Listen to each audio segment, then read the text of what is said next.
Are you training for the next big race and unsure what to do with your nutrition? Well, take advantage of Precision Fuel and Hydration's free online planner. It'll help you figure out exactly how much carbs, sodium, and fluid you need to smash your goals.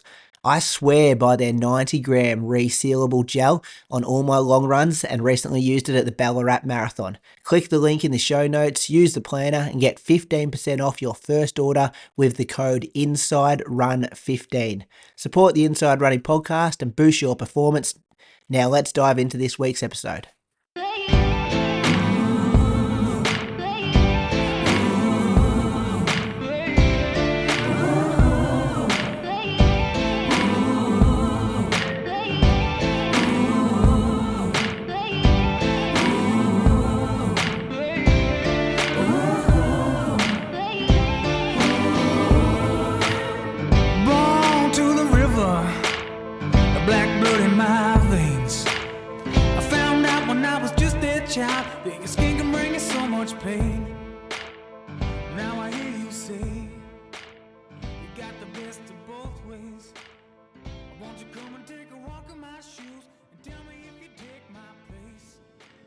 All right, welcome along everybody to episode 360 of the Inside Running podcast.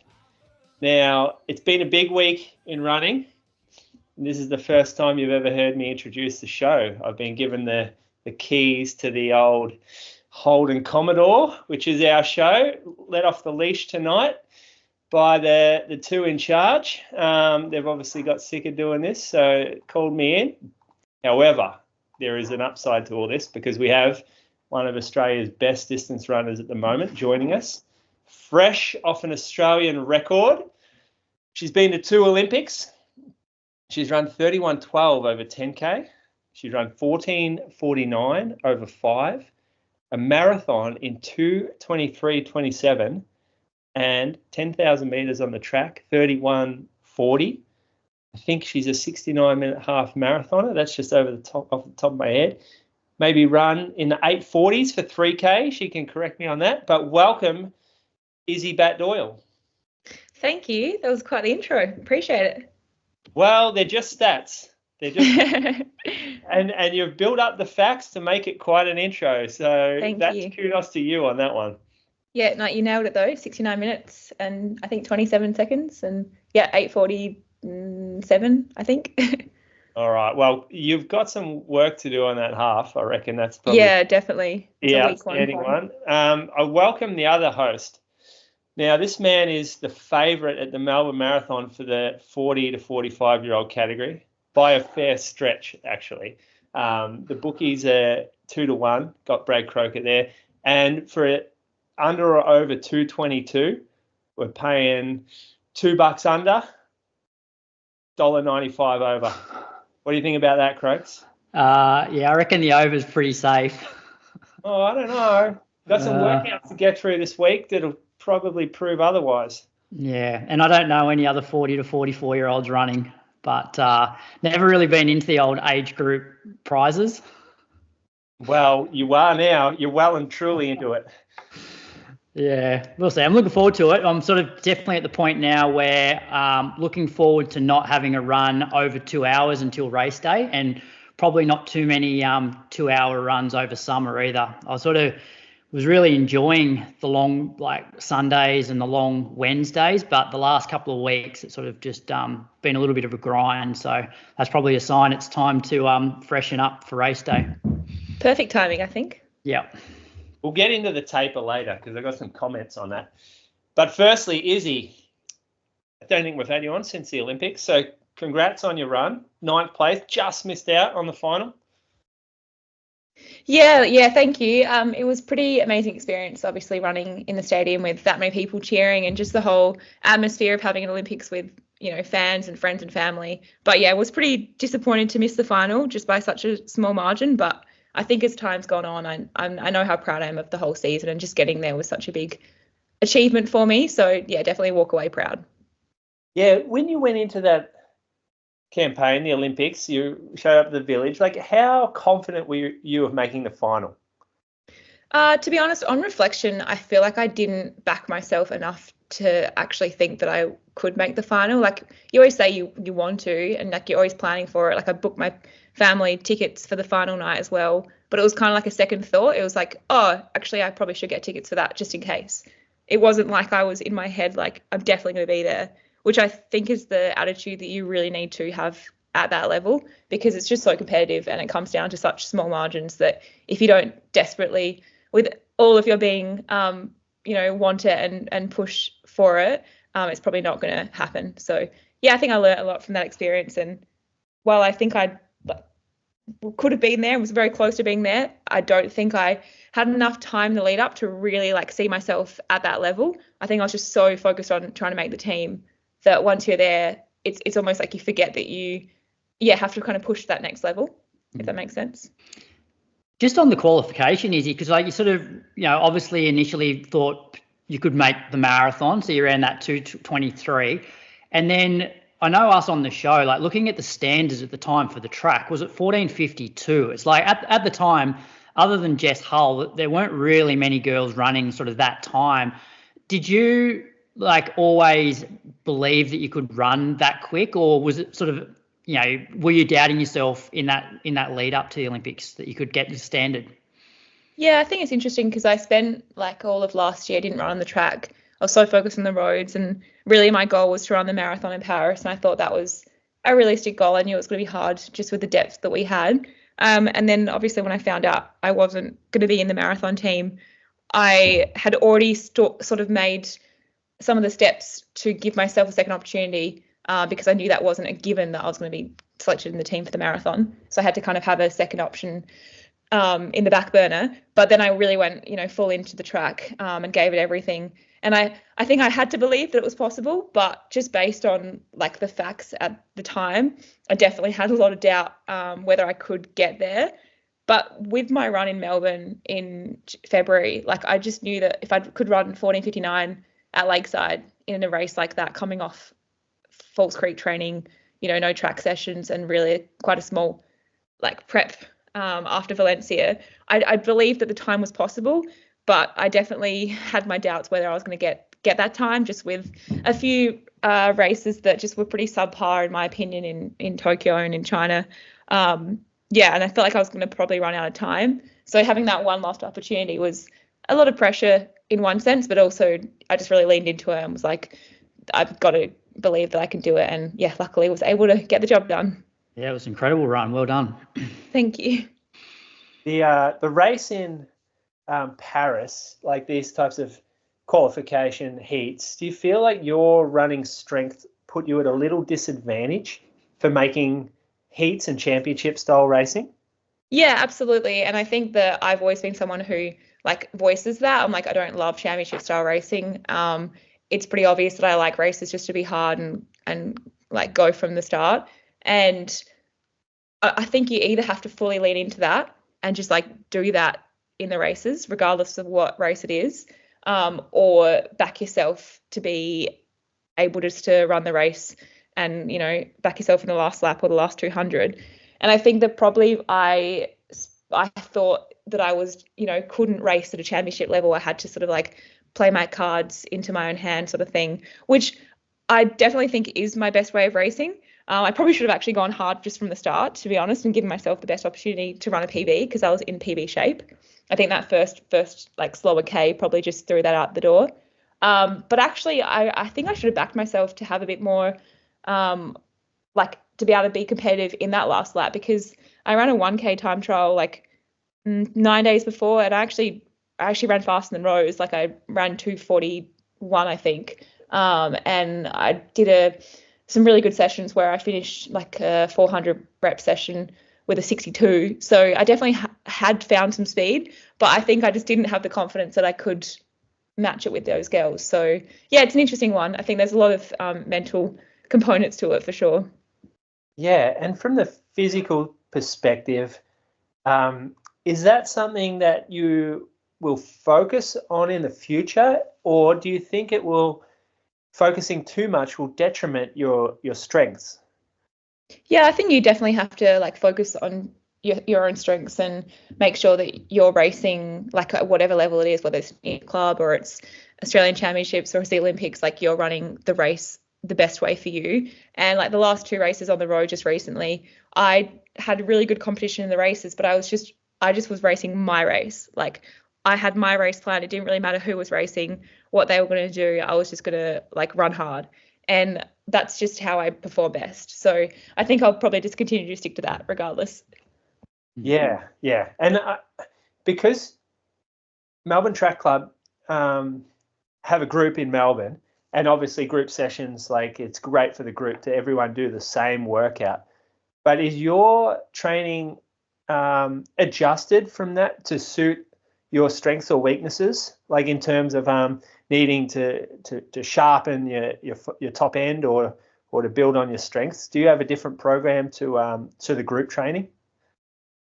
I'm not 100% sure. Like week to week, I think we usually have the same session. So obviously it depends what sort of prep you're in. I think one of the best parts about being away with the group is that Nick can actually see us training, and then he will adjust training based on like what he's seeing.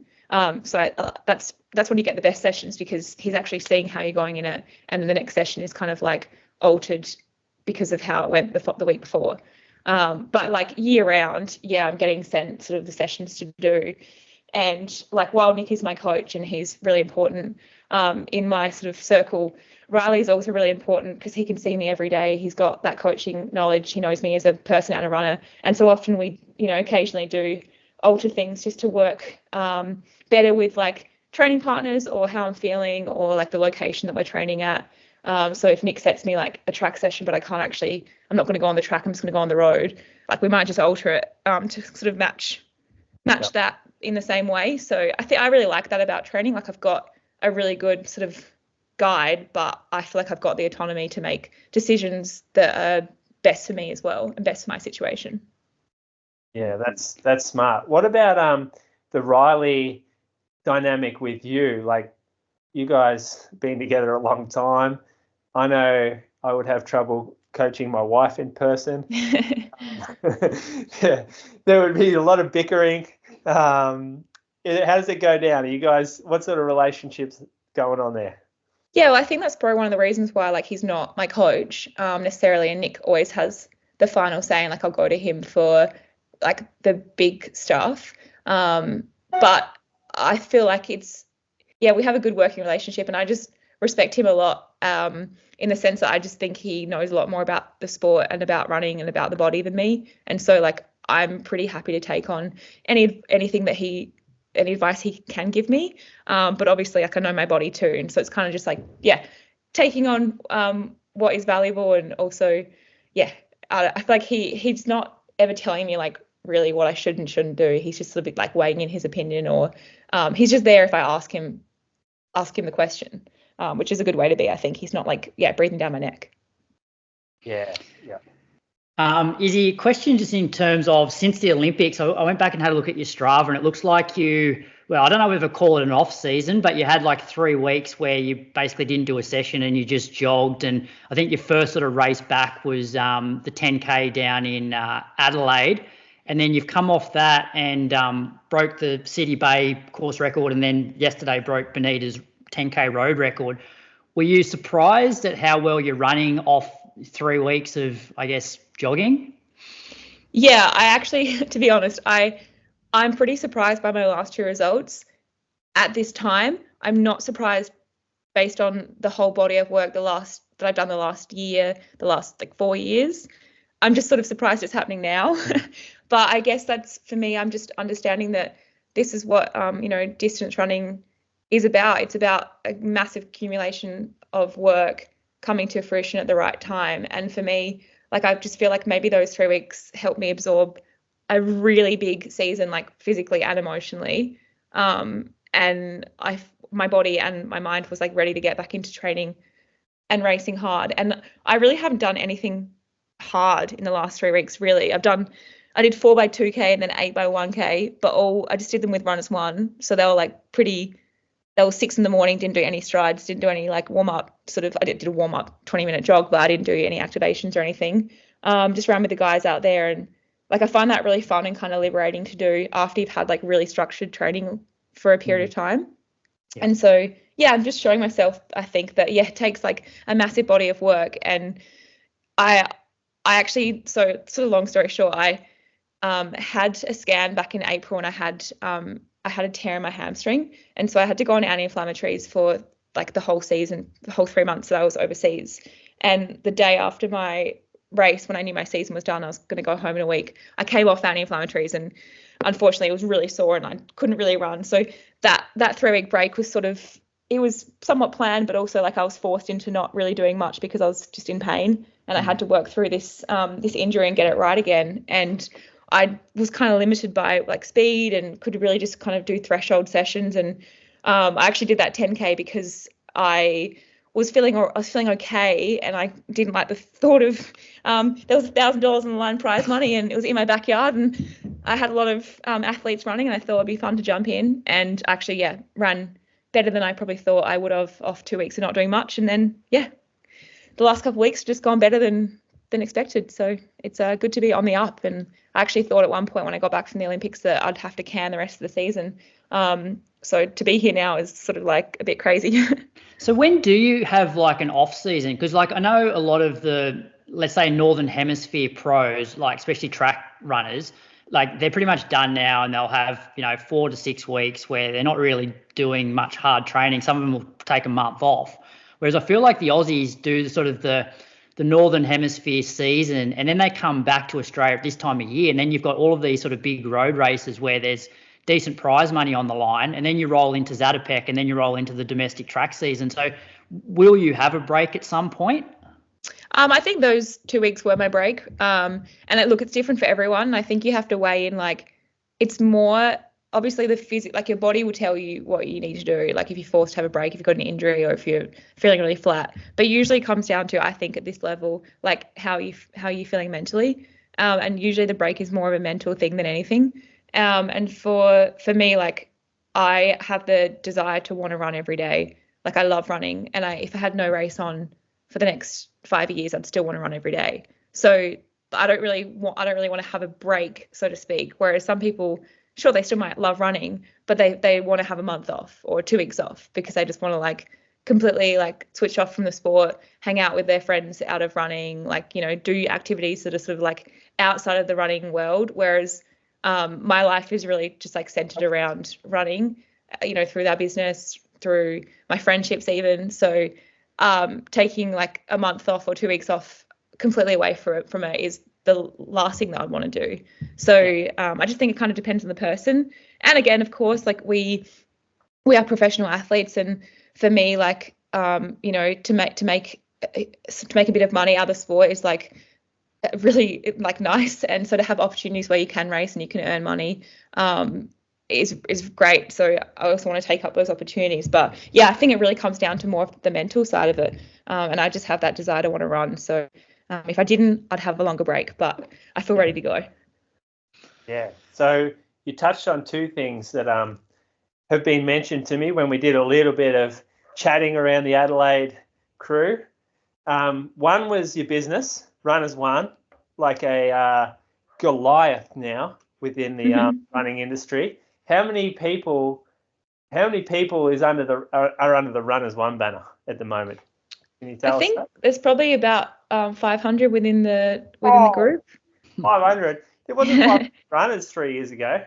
Yeah. But yeah, I mean, our group sessions in Adelaide are probably like every Tuesday and Friday are at least 150. But obviously we also coach people who can't make the sessions or live interstate, so it's not everyone's there. And there are obviously people who are sort of on like breaks for injury or different reasons, pregnancy. But there's probably 400 active members at any given time, I'd say. All right. So what's your secret there to get 500 people? Like you guys have really nailed that. Obviously, that's crazy. I don't think there's anywhere in Australia that get those kind of numbers. I think like really the biggest thing is just like community, and also having like elite coaches. But I guess different people are doing that in different ways. But we really are focused on that group training environment, which I think is really special.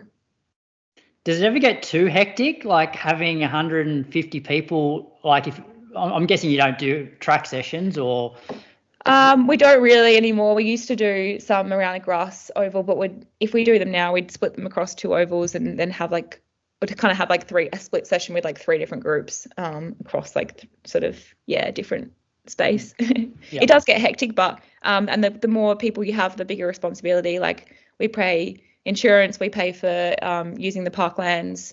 It does, like, the more people you have, definitely like it becomes more challenging in those sense too. Yep. Izzy, are you on the Forbes top 100 list in Australia? No. It does take a lot of operating expenses too. So the bigger you get, definitely also the more problems you have, but it's really fun. The old more money, more problems chestnut. I don't know about that. Aren't you the one with 2 houses? I still live at home. Yeah, exactly, Moose. Coming from you, open up a second shop. It's all debt here. All right, Izzy, this is where we ask you about what you want to do, because it seems like the running world's at your fingertips at the moment, and you've got your finger in a lot of different pies in Australian running. You've got the road scene, you've got the 5K area on the track, you've got the marathon, which is obviously you're a next superstar in the marathon. So where's it going to head from here? It's a good question. I think I'm still trying to figure it out myself. I really went back to the track just to make the team for the Olympics, if I'm being honest. That was just kind of like the second option of getting to Paris. But I actually enjoyed myself a lot more in the process than I thought I would. And I ran times that I didn't think was possible for me, like to run sub 14:50 and to PB in the 1500. I only did one of them. But yeah, to run like what I consider fast, like felt really fun, and being on the circuit with the other girls and having training camps. I really enjoyed it. So I feel like that chapter of my running career is definitely not done. And I have unfinished business still with all those PBs on the track, which I'd like to still see if I can get faster. But I think that I know that I'm built for the roads. Like that's where I'm going to be the most successful. So I think that's where I'm heading sort of long term. But yeah, I only turned 29 last week. So I feel like with, the women we've seen running for Australia in the marathon, like I've got a really long career ahead of me. So I want to make sure I've still got variety in the coming years so that I'm not just running marathons and that's it for the next 10 years. Do you have a marathon lined up that you'd like to do next? I'm doing Valencia in December. Oof. The Aussie record attack. Yeah. Well, I haven't started the training block yet, so we'll see how it goes. But it's definitely something that I'd like to aim for in the next few years for sure. Yeah, I mean, you're starting from a pretty good base now. Yeah, I'm starting from a better base than I thought, but like my mileage has been fairly low. So I just want to kind of get that up in the next few weeks and get some marathon sessions in and see how the body feels. I haven't actually run over like an hour 45. So yeah, got to do 2 hours again this weekend and start taking some gels again. And yeah, I'm really excited for a marathon block though. It must be exciting though.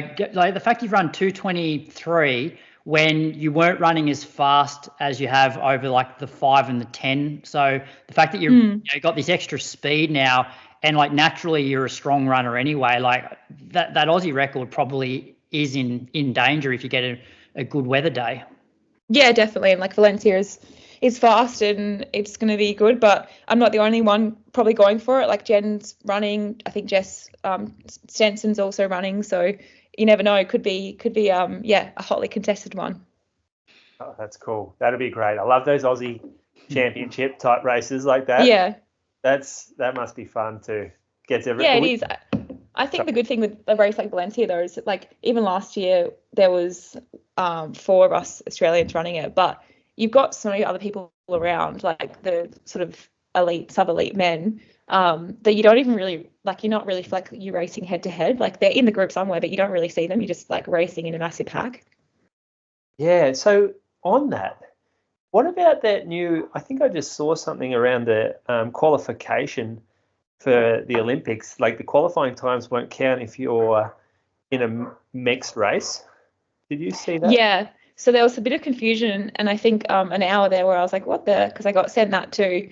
And and it looks like the 5, 10 and mile mixed races on the roads won't count for qualification, but the marathon is still as normal, which makes sense because to qualify in a 10K on the road for the track like doesn't sort of match up as well. And qualifying for a 5K on the road for the track like doesn't really, I can understand that. But the marathon, if they were to say that you couldn't run a qualifying time in a mixed race, it just make it, it's not that I don't think that I could do it or women couldn't do the time.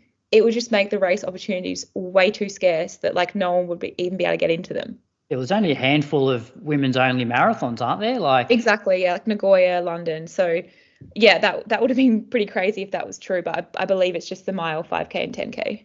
So it means you can't have Riley pace you, hey, on the road. Yeah, I think his pace job's done anyway. I got pretty lucky. Hope you got a cut of that prize money.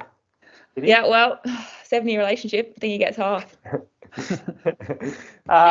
What's your best race ever? Like, what do you rate as your best performance?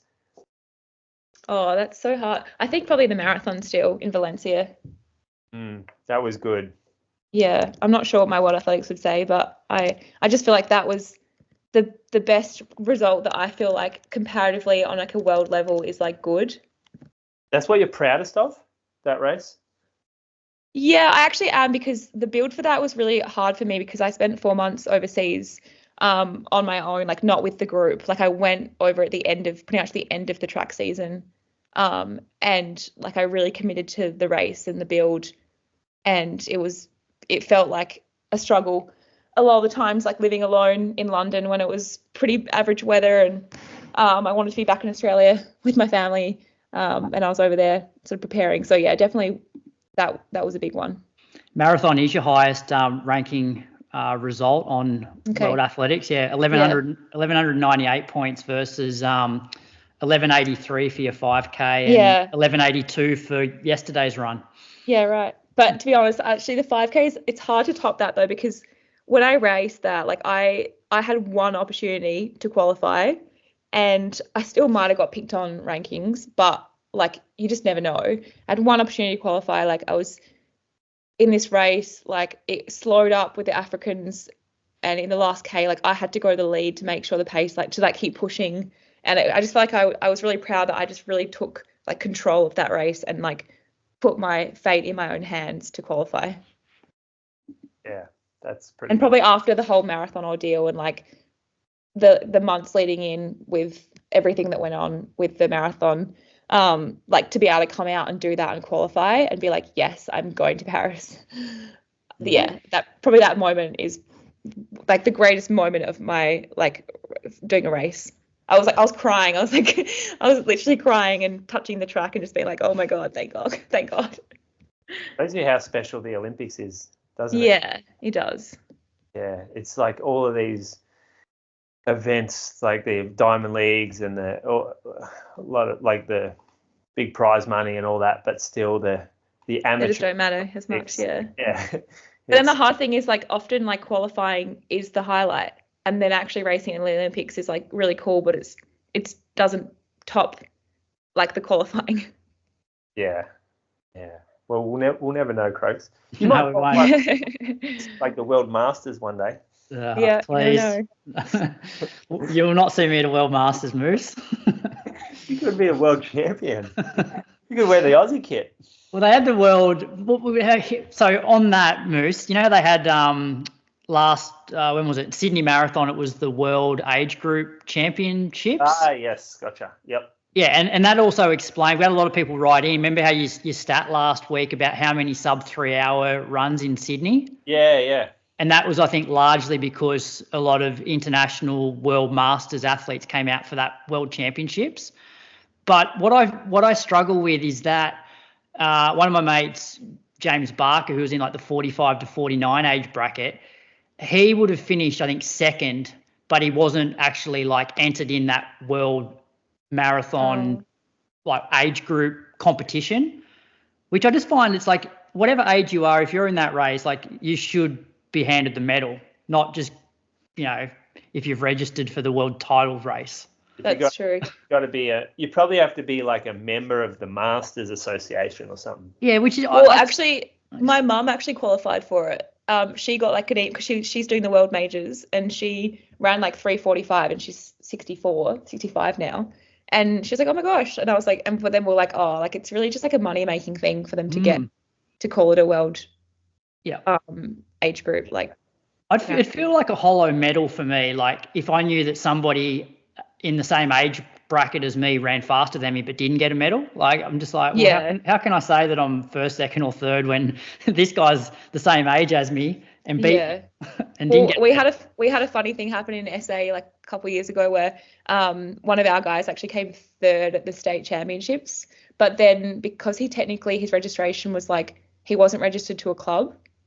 Okay. They didn't like he was like open registered or something. I can't remember, but they gave the fourth person like the third place title, and it made like that was like the way it was, but it was kind of like, oh, it kind of sucks, like he came third. Yeah, got to pay your fees. Yeah. Well, how about we do some training weeks, because I'm keen to hear.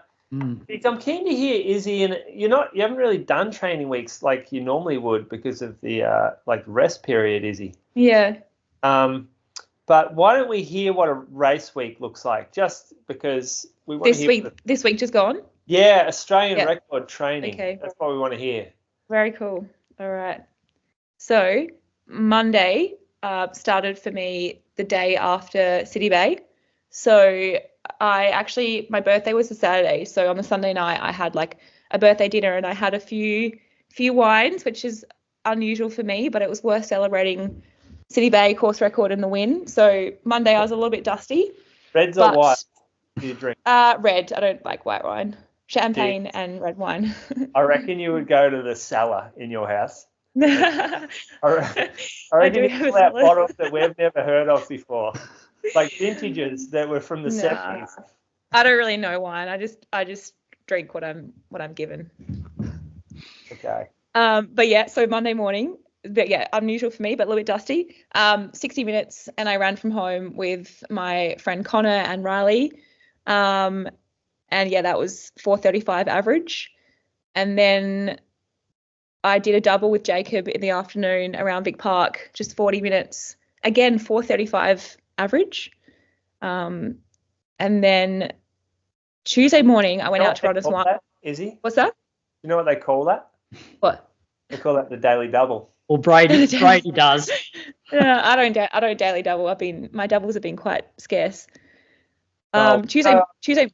The 4:30. It's the same pace for both. Oh, okay, right. Yeah. Like exactly. The daily pace. I actually get that a lot, and every time I'm like really like excited by it, I tell Riley, and he just doesn't seem to share my excitement. I'm like, this is so cool. Like I ran the exact same pace as this morning. Send Brady a message. He would love. All right, I'll let him know. So then Tuesday morning I went out to run as one in the morning, and I had a long run just because I'd missed the long run because of racing. So I was just going to do whatever I felt, but I only did an hour 35, which was 21.1 Ks, 4:33 average. Started out at 6:40, and it was 2 degrees in spring.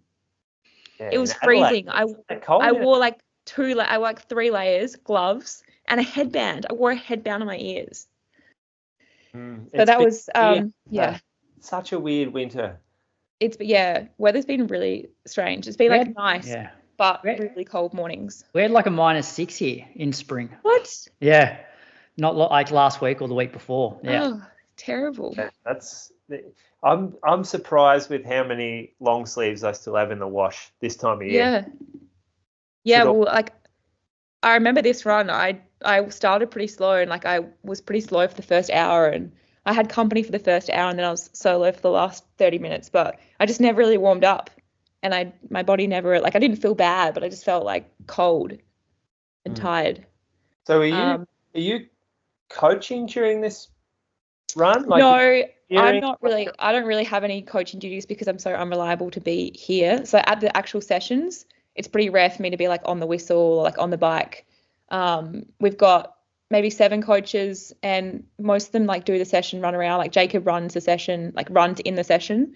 But one of our coaches, Fraser, often takes the session, so he'll be on the bike. I think he was on the bike this day doing the whistle before he went to Sydney Marathon and came second Australian, actually. That's it. He coaches, huh? Yeah, he coaches. So who coaches him? He's kind of self-coached, guided by Riley. Right. Okay. I would say. Riley's guiding hand around here. Yeah. But no one trusts him enough to. No, Fraser. I love Fraser, but he's definitely beats to his own drum. Like, he moved to Corn, which is like 4 hours out of Adelaide, and like very rural, to like when he was 24 to like run and like live a like chill life. In Corn. So to Corn, yeah. K-O-R-N? No, it's like Q-U-O-R-N. I'm pretty Corn. sure. Okay. Yeah. That's good stuff. In the Flinders Ranges. Just to isolate himself. It's like... Pretty much, but he's transitioning back into society through Runners One and new friends, so it's all good. He was inspired by that book. Once a Runner? Just possibly go off into was it the bloody shack up in the woods? Yeah, but you know, he has turned himself into a 221 runner now, so he's doing all right. Yeah, it's good for you until you go crazy. Yeah, I couldn't do it. Hoyos felt a bit like that for 9 weeks. That was enough. Oh yeah, I heard that's pretty it's pretty rural, lonely kind of up there. Yeah, it is. But back to my training week. That afternoon after the long run, I just did Pilates for 30 minutes. It was just like more of a, I don't know, sort of mobility strength session, nothing really hard. I was pretty tired. And then the next day I ran an hour with Riley at 4:31 pace, just from the run house around the parklands. And then that afternoon I did 30 minutes on the elliptical. So I've been doing quite a lot of elliptical since I've been back home. I think the first week I was home, the first couple of weeks I did like 4 hours on the elliptical a week, with like 100k of jogging. So that was my doubles were all elliptical, but now I'm kind of winding them down.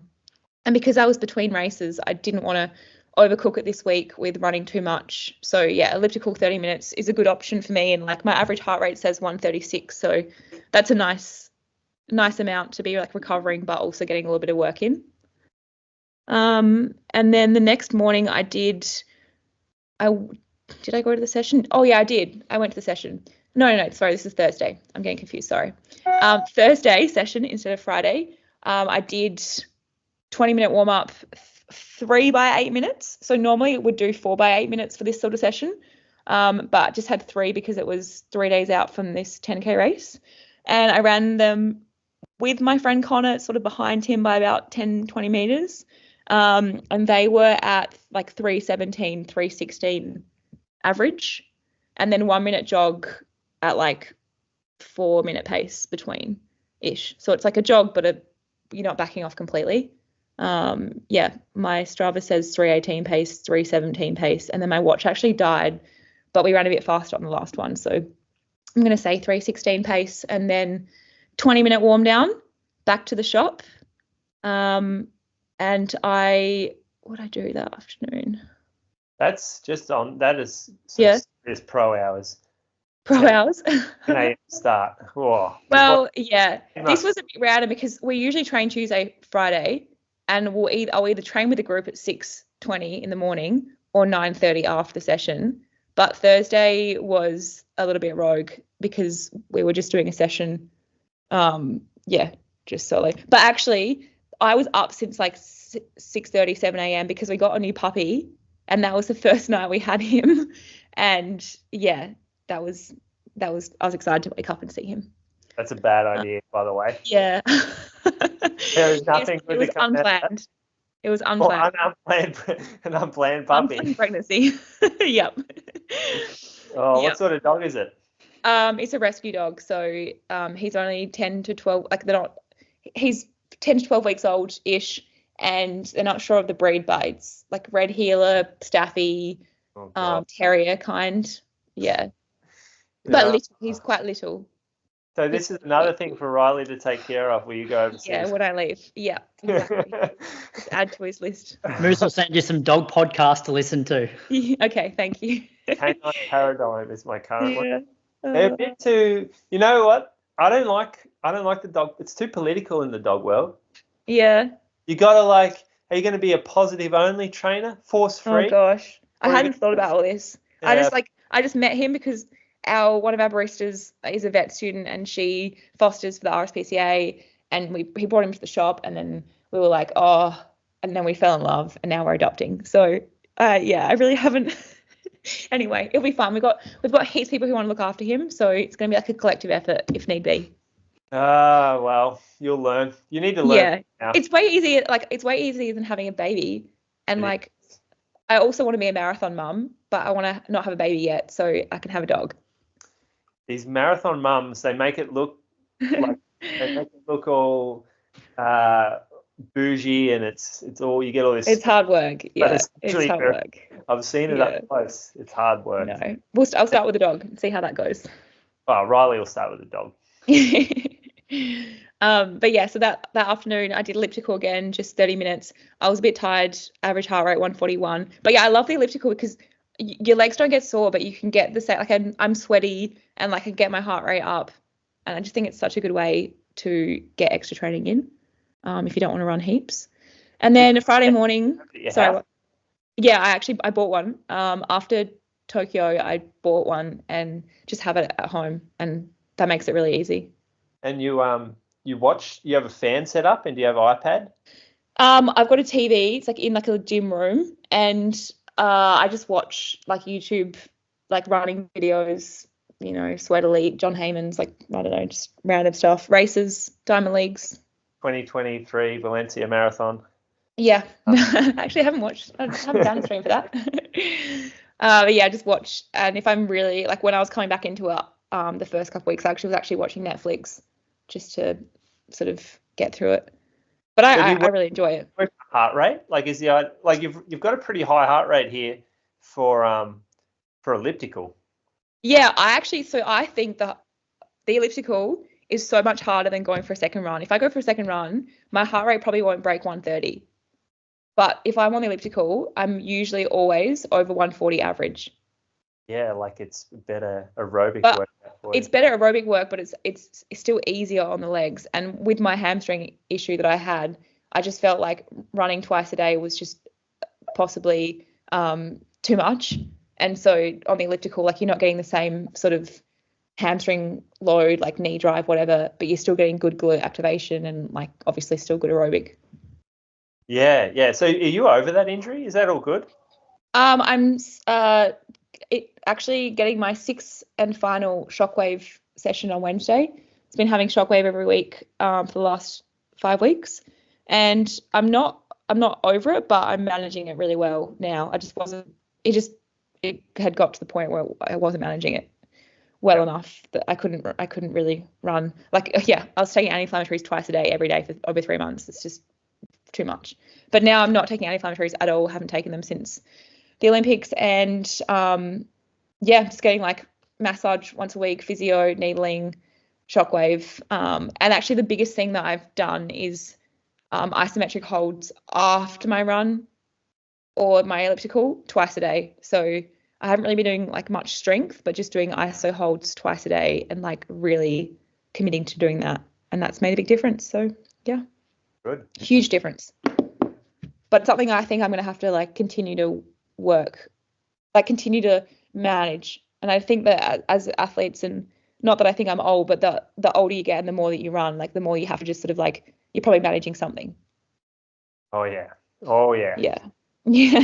Can relate. Anti-inflammatories. I'm gonna go broke. Yeah. Those things. Yeah. Diclofenac, love it. Anyway, Friday morning I went out to Runners One, and actually very rare for both Riley and myself to be running together during the session. So I ran 50 minutes at 4:35 pace, and I think Fraser was taking this session, so we could just jog around cheering people on and enjoy it, which was nice. And then we flew to Melbourne that afternoon, and I was going to run again, but when we got there, it was absolutely bucketing down, like typical Melbourne freezing cold, raining weather.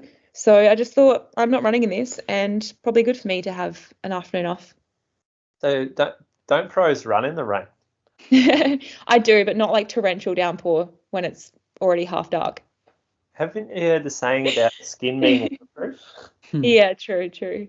Look, I probably would have if I wasn't racing, but it was kind of like, oh, well, that's an omen for me not to run again. Yeah.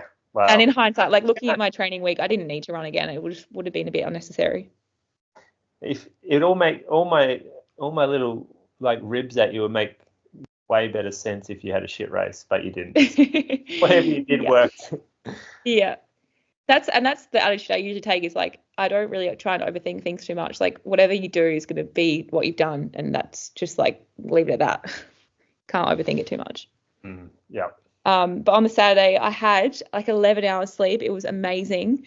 Slept until like 9:30, and I did a live class with Alice Backey, and she's amazing.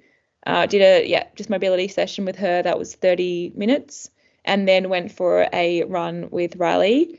And then I ran into Bucks and Morty, and Riley was going to keep running longer than me, so he kept going. And then I turned with Bucks and Morty and ran with them for a couple of Ks around the town. And then, that was 40 minutes, 4:34 pace. I was not going to run back up Anderson Street Hill. I was going to avoid that, but then I ran too far out with them that I then had to come back up it, or I was going to run like 10K. So, that was all right. In the end, didn't matter. So and then you were going to run up the hill because it's the day before a race? Well, actually, I was talking to Alice about this in mobility, and she was like, and we were saying how like people like avoid it, like day before a race, like that's like a thing. And I was like, yeah, actually, I probably should. But then I was like, it doesn't matter. Like honestly, the day before Madrid 10K, I was running like a really hilly 30-minute run in Hoya. So yeah, I think you can overthink it. And you didn't do a workout for like 3 weeks before the one workout. So that's all good. This is how the other half live, Croaks, these pro runs. Yeah, it was funny, like all these things that she's been saying about, didn't run in the rain and avoiding the hills, and then I looked down to your moose on the loose this week. Oh no! Oh, he's coming for me. Wow. No, but you ran the Aussie record, so he doesn't really have any leg to stand on. Yeah, I think my problem is that I love running so much that I definitely am the kind of person to like, if I'm going to overdo it, so I have to be careful that like I don't overdo it, especially like going into a race. Yeah. I think that's often the case with distance runners. Like they're so like sort of in a way type A personalities, really goal focused, and they like working hard, and it's almost to the detriment of their performances. Yeah, definitely. And then had a very chill day. I actually did what I'm not telling you is all my 12-minute ISO holds that I don't make public, but I have on my Strava. Well, it takes me I do like it takes me 12 minutes in total to do it, because I do like the 30-second holds, but I have like 45 seconds rest between each one. Yeah, anyway, but I leave my timer on because I'm timing it just for my own knowledge. Gotcha. But I had a chill day. Actually, what I missed was on Friday night I had a massage with Andrew White. Absolute legend, such a great masseuse. He came to where I was staying and got a massage, and that was very needed because between races I did get a little bit sore. And then so Sunday morning I got an Uber over to Albert Park and did a short warm up with Riley, my friend Oscar, my friend Izzy. Just did 3Ks and some strides, so it was like 3.6K in the end, 16 and a bit minutes. Very chill race, like a really nice atmosphere there. And I actually thought walking over there, I was like, the weather's actually pretty good. Like it's not freezing, probably won't need to wear gloves. Like doesn't like look really windy. But then Riley said to me, like wait until you start running, because it's just like expected to be windy. And unfortunately he was right. It did feel windy for a good chunk of the race, but obviously not too windy that I couldn't run fast. So yeah, do you mean to? Yeah, That's I mean brilliant. 31:12, 10K. Play by play. Play by play. Yeah. Well, I guess it sort of starts back like the week before. Riley was not planning to pace me for City Bay, but he had an entry because it's a local race and we send a lot of have a lot of runners doing it and going to be around. And he was probably going to run with someone else in our group who's a bit slower. But right before 10 minutes before the start, he said to me, like, I'll run with you for as long as I can, and just try and help in the pack, because we knew Jess had should be running with a few of the Team Tempo guys, and it'd be nice to have him around. So, but pretty quickly in the race, it was just the two of us, and I was very glad that he went all the way to the finish line with me. And then this time around, he just sort of got himself feeling all right during the week, because he's been really quite injured and he got the flu a couple of weeks ago, so he hasn't really trained. And his job was just to try and run with me. We didn't actually talk about the record. It wasn't like we're going for this record. It's this is the pace. Last week I went through City Bay. I went through 10K in like 31:05 at the 10K marker. So I was aware that the record was 31:17.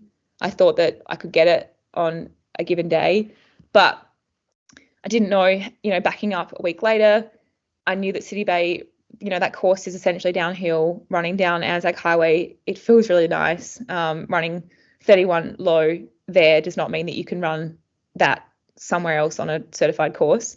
So it was in my mind, but it wasn't like we had this intention of like running a certain pace. But when the gun started, I went pretty hard. I ran 3 minutes for the first K, and like I was really just at the back of the men's pack.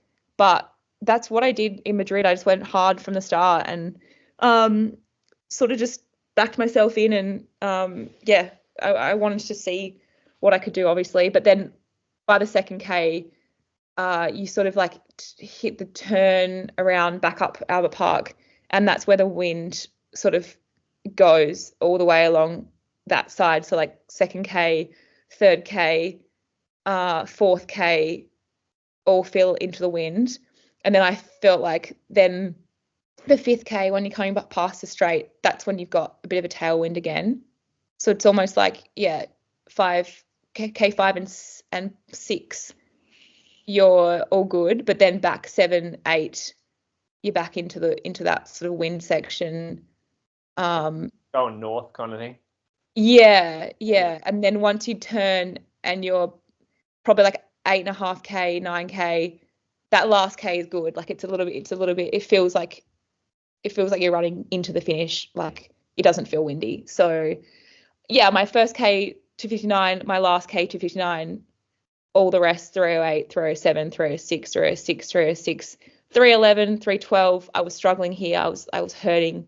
Riley had gotten like 10 meters in front of me, and I was like feeling like a bit like come back. But obviously he was just sort of running the pace that he thought I should be trying to sustain. And then changed there? Not here, not at all. And then K9 through 8. Then he said to me, just before 1K to go, I think he said like you need a 305, or maybe that was before. I think he said you need a 305. And then so he said that, and then once we had maybe like he said a few things in that last K, and I remember him saying like a minute to go, like you've got this, like 30 seconds to go, and then across the line saw 31:10, 31:11, and was like just so happy to see that, because I knew there was 31:17, but it was like pretty much the whole race. I like by the third K, I was like, I'm going to be nowhere near this record today. But then we went through 5K in like under 15:30, I'm pretty sure. But it got really hard, like 6, 7, 8, 9. And then I can always back myself to run a fast last K. Like I knew I could run a 305 last K. And obviously I ran, just 259, which is great to be able to get under that record, like, and run through the finish, being able to celebrate and not be like, shit, like what time did I get? Which was cool. But definitely a bit of a roller coaster. Yeah, nice work. And what was the prize money that you won? It was $3,000. Oh, that's not bad. Pretty good. Yeah, it is good. It's a pretty new event, so there was no support for elite athletes to come over, or accommodation. So I was staying with friends, and because of the footy, our flights were like $1,000. So, but I knew that I was gonna, I was gonna come probably in the top 2. So I would at least win my flights back for sure. And you, in order to get tell us about the envelope. Tell us about, because we've had a lot. You're actually not the only one to mention this, or you won't be. You haven't mentioned. Yeah. But we've got a fair few DMs about this one, and yeah, history here with this, which we won't get too far into at the moment. But I'd like to hear the envelope story. So actually, I can't remember who told me it, but essentially finished the race. I'd been told I had an hour warm down because I start marathon training sort of now. And Collis is like, you've got to be back at 8:05 because if you miss the presentations, like they're not giving you the prize money sort of thing. And we're like, right, okay, we'll be back here in 20 minutes. So we went after a 20-minute warm down. I went warm down with Jen, and we came back. And then I thought that was all good. I'd sort of heard, and then Riley showed me this thing about like if you miss the podium presentations, like people could write a comment and like they could win it instead. But I was like, oh, well, everyone was there, so that's not obviously the case. But then when I actually opened the envelope, which was in the little like I guess like plaque that we got, which was a car what do you call it, car number plate. I opened it and it's like, yeah, it was like, okay, there's a catch, like you have to post in the group to like get your prize money. And I was like, wait, is this for real? So I took a photo, I sent it to Collis, and I was like, is this true? And he was like, yeah, you do. Yeah. So I've done it now. So hopefully all good. So you have to post a Facebook like in the Run Prix group. In like a localized or like a private Facebook group. Yeah, there's 2,000 members in it. So it's okay. Public group. Yeah. Croaks, you might remember a few years ago, I actually mentioned that I didn't think this was a good practice to be putting in place because one of my friends won a race that was run by the same organizer, and he didn't even have Facebook at the time. I don't think. And I said, just like they've earned their win, they paid their entry. Yeah. We should just give them their prize money. Like, they shouldn't be attached to winning the prize money. And yeah, I had 100 comments leveled at me from one of those Facebook groups that were very patriotic, and they were very nice. Yeah, I've got like my opinion on it is that like, especially as someone who understands recreational running world and like, has been around a lot of events. I could go to a lot of events at sort of this local level. I think it's a really cool, it's like a nice thing to do to get people sort of sharing their experiences, sharing like what they achieve. Like, it's a really nice way to build the community and to give people that sense of congratulating others and that sort of thing. But probably more on like a local level, if we're talking like the 10Ks one in like 36 minutes, 37, 38 minutes. Probably not at a level where you've got like Olympians running and it's like sort of their job, and it feels a little bit like, oh really, like you're gonna make me like work. But in saying that, like, it's a nice way to, I've had some really lovely comments on my post and lots of likes, and that's a really nice thing. You're basically forcing someone to be putting themselves out there in social media though, and what if they're not comfortable? Yeah. Like, well, I feel pretty comfortable doing that, but maybe there's someone else who wouldn't feel comfortable doing that. Well, and it does feel a little bit like, I don't really like having to post about myself in a group. It seems a little bit self-obsessed because like there's already so much stuff going on about my run. I don't really feel like I need to like post again in a group. Like, people know. It's just not it's not a good look either when like your prize money's being held hostage. Like, it's like, we'll release your prize money only if you do this. It's like, well, I've won the race. You said that there's $3,000 prize money or whatever advertised. Like, why do I then have to jump through more hoops? And you're probably more likely to write a positive post like on your own accord rather than being forced into it. It's just I can see like the way they were trying to go with it, but I just feel like it's a little bit maybe just with the level of athletes that are winning it. It's possibly a bit like, ooh. Been going on for a long time. Maybe I think more Diamond Leagues will start bringing it in. World Athletics, you need to write something positive about World Athletics to win your Diamond League prize money. Well, they've got press conferences that they have to go to, I believe. But that's different because they're getting paid appearance money as well. Yeah, I think that I think a lot of people just misunderstand that, like, as elite athletes or, you know, professional athletes, yes, we are earning prize money, but like this is going into my income statement. I'll pay tax on this. Part of it goes to my manager. You know, Nick takes a percentage. I paid my own flights to get over there. I paid $2 $70 Ubers to go to get from the airport. Like there is a cost of like doing this. It's not just going straight in my pocket. It's like pocket money. It is a profession, and it's like it's really hard to come by this like sort of income. We probably have to kudos the race. That is a big amount of prize money. Oh, 100%. And like, that's great. Like for me to be up, you know, $2,000 with paying for my flights, like that's great. Like I would fly across the world to do races to get that kind of prize money. So it's awesome that they have that for sure. And you've got a $10,000 bonus in your contract for breaking Australian records too. Unfortunately, I don't. Not quite. That'd be nice. So how many Ks? You probably did some massive double, did you? Off that? Oh, and then, after that evening, I decided, you know what, 5K cool down, that's enough.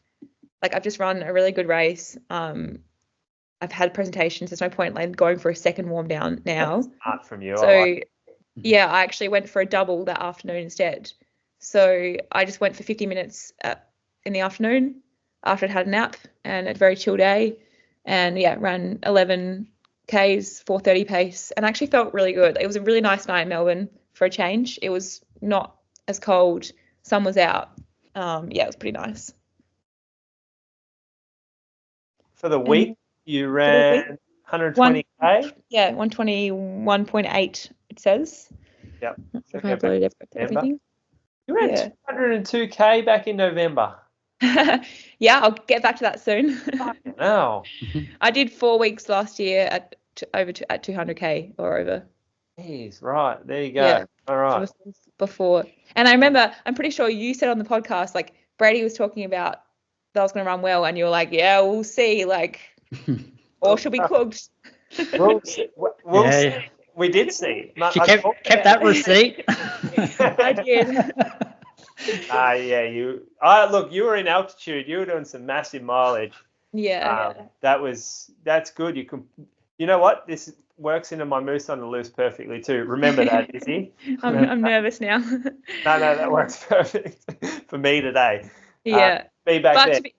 To be honest, like I think with the marathon, like I'm all about like a intense or a big but small prep.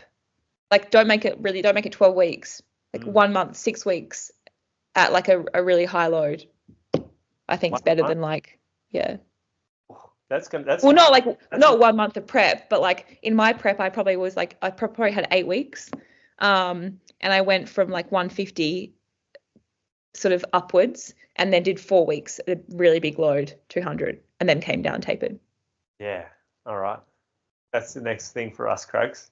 I sort of agree with that though, because I remember back in the day, like you talk about, or you read about a marathon block, and people are talking about like 16 weeks, and I feel like 16 weeks is for people that don't run a lot generally. So you know, probably that from 16 weeks to 8 weeks is basically getting your body ready to be able to do the marathon training.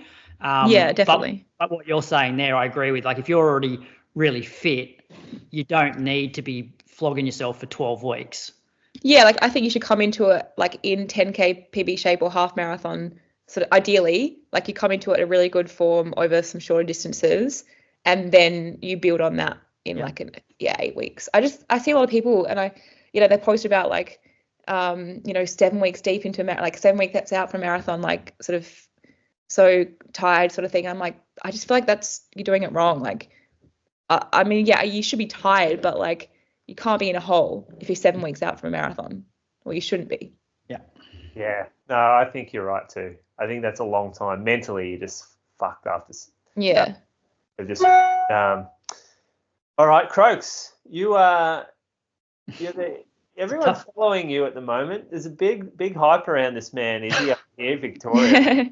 I have no idea why, but marathon, it's a big deal. It's a big race. It is happening, and you're going to be the star down there, Brad. Heard of guys like Jack Rayner and Ryan Gregson and Reese Edwards. I think Eagles champ. As you're tuning in, you're probably gearing up for a race, but how dialed in is your race nutrition? Precision Fuel and Hydration has you covered with a free online planner to calculate your carb, sodium and fluid needs for peak performance. Their range of fuel and electrolyte products makes it easy to hit your numbers. I swear by their resealable 90-gram gel on all my long runs and recently used it at the Ballarat Marathon. They also fuel top athletes like 4-time Olympian Lisa Waitman, Hayden Hawkes, and a regular guest on the Inside Running podcast, Izzi Batt-Doyle. Visit the link in the show notes to personalise your race strategy. Use code INSIDERUN15 for 15% off your first order and support the show. Patrons, use the special code from the Patreon feed in Patreon-only episodes for a further discount of 20% off. Ready to elevate your performance? Click the link now. And now let's get back to the show. Anyway, I'll kick off what I did for the week. So this week was tough. Like I was really tired. So I came off maybe like 145k the week before, which had like the 2x10k at marathon pace, 2.5 hours on Sunday. So I got to Monday and I went to the gym in the morning, and it was one of those sort of just like every exercise I was doing, I was like not really enjoying it. So I decided to basically take the day off running. So I think I was trying together maybe 3 weeks of running every day. So took Monday off running, just a gym session. And then the session Tuesday afternoon was down at the lake. So it was 5 minute, 4 minute, 3 minute, 2 minute, 1 minute, 5 minute, all with like a 75-second slow jog between. And I don't know about you, Moose, but like the winds here for the last 2 weeks, pretty much like non-stop. It's like 30 to 40k an hour with gusts of 60. It's just been like relentless. So and being down at the lake's not the greatest place when there's a wind around. So we pretty much had a tailwind for the first half of the session, headwind on the way back. So a 5 minute rep was 3:14, 4 minute rep was 3:11, 3 minute rep was 3:03. 2 minute rep was then 3:05 into the wind. The 1 minute rep was 3:04 into the wind. And then the last 5 minutes was 3:10, which, I was working pretty hard in that 3:10, but I think having a couple of quicker reps in the middle made 3:10s feel, manageable. One thing I did notice about this session was I wasn't really struggling to generate any sort of lactic, but I was recovering really well, which I reckon that's a sign that you're quite marathon fit when you're recovering really well between reps, but you just can't run really any faster. So that was a pretty decent session, I guess, given the conditions. That was like 7.7k at 3:25 average. The jogs were like 4:30 to 4:40k pace. And then Wednesday was my last big midweek long run. I wanted to do 2 hours. Well, that was the plan. I did get through 2 hours, but it was the probably least enjoyable run I've had of this whole marathon block. It was blowing an absolute gale. So it was basically tailwind out, headwind back. And there was a section in Mulligan's running along the fence line where I basically just wasn't moving anywhere.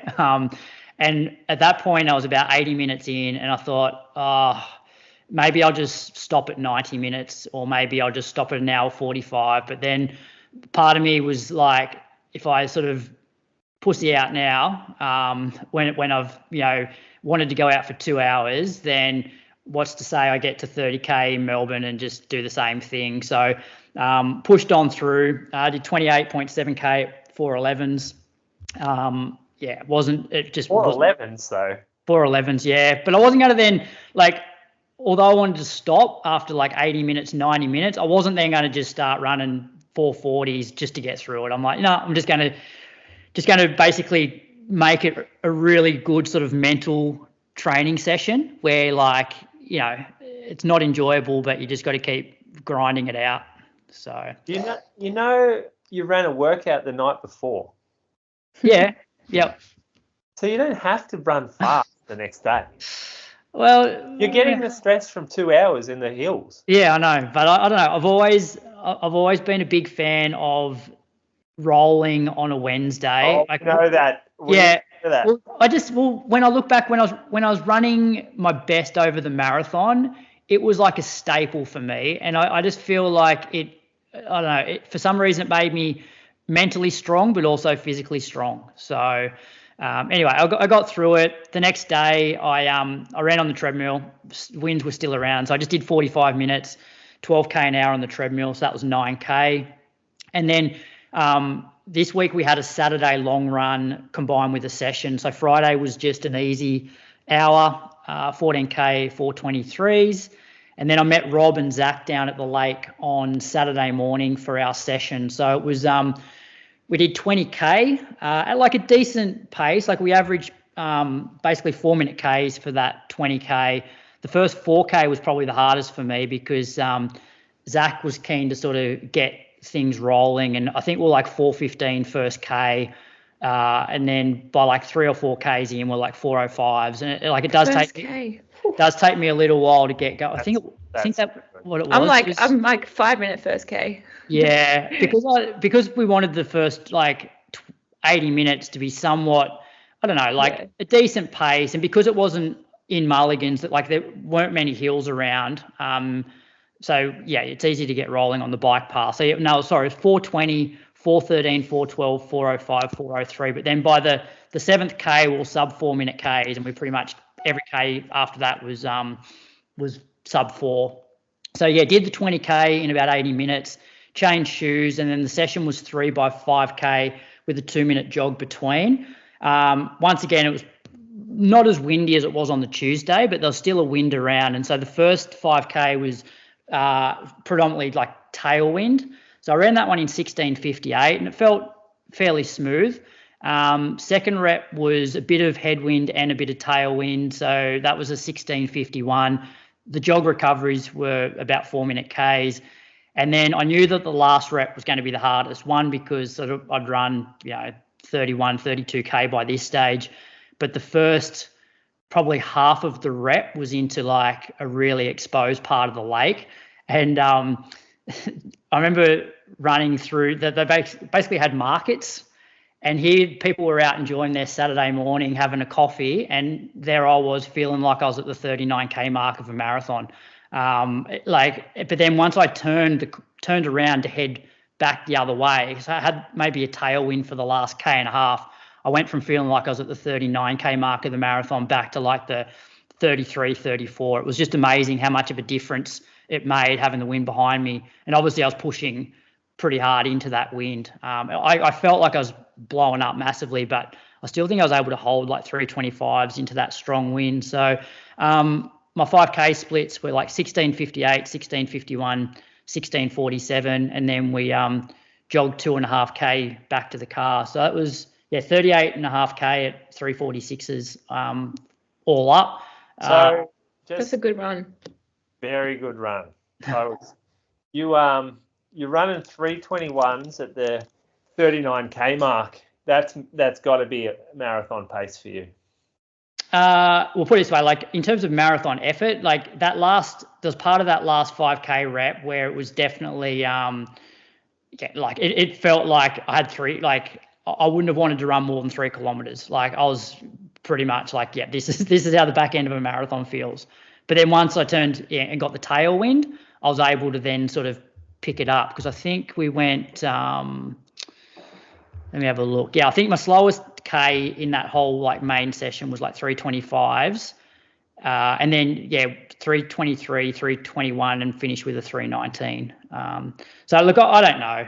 I really don't know what the one thing I do know is that of all of my marathons that I've done, all of my marathon paced sessions have been slower like this time around than any other marathon I've raced. Yeah, it's windy here though for you.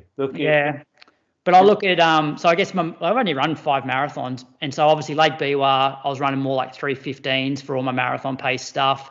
When I ran 2:23 at Gold Coast 2 years ago, I was doing like 15k at I don't know, like 3:15s as well. Like my speed was definitely better. Even before Canberra back in 2017, like all my sessions were significantly faster than they are now.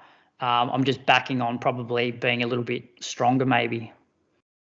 Got that old man head. Yeah, but like in terms of like, there's no way my marathon pace is 3:21. Like there's no way. Like I'm not in low 220 shape.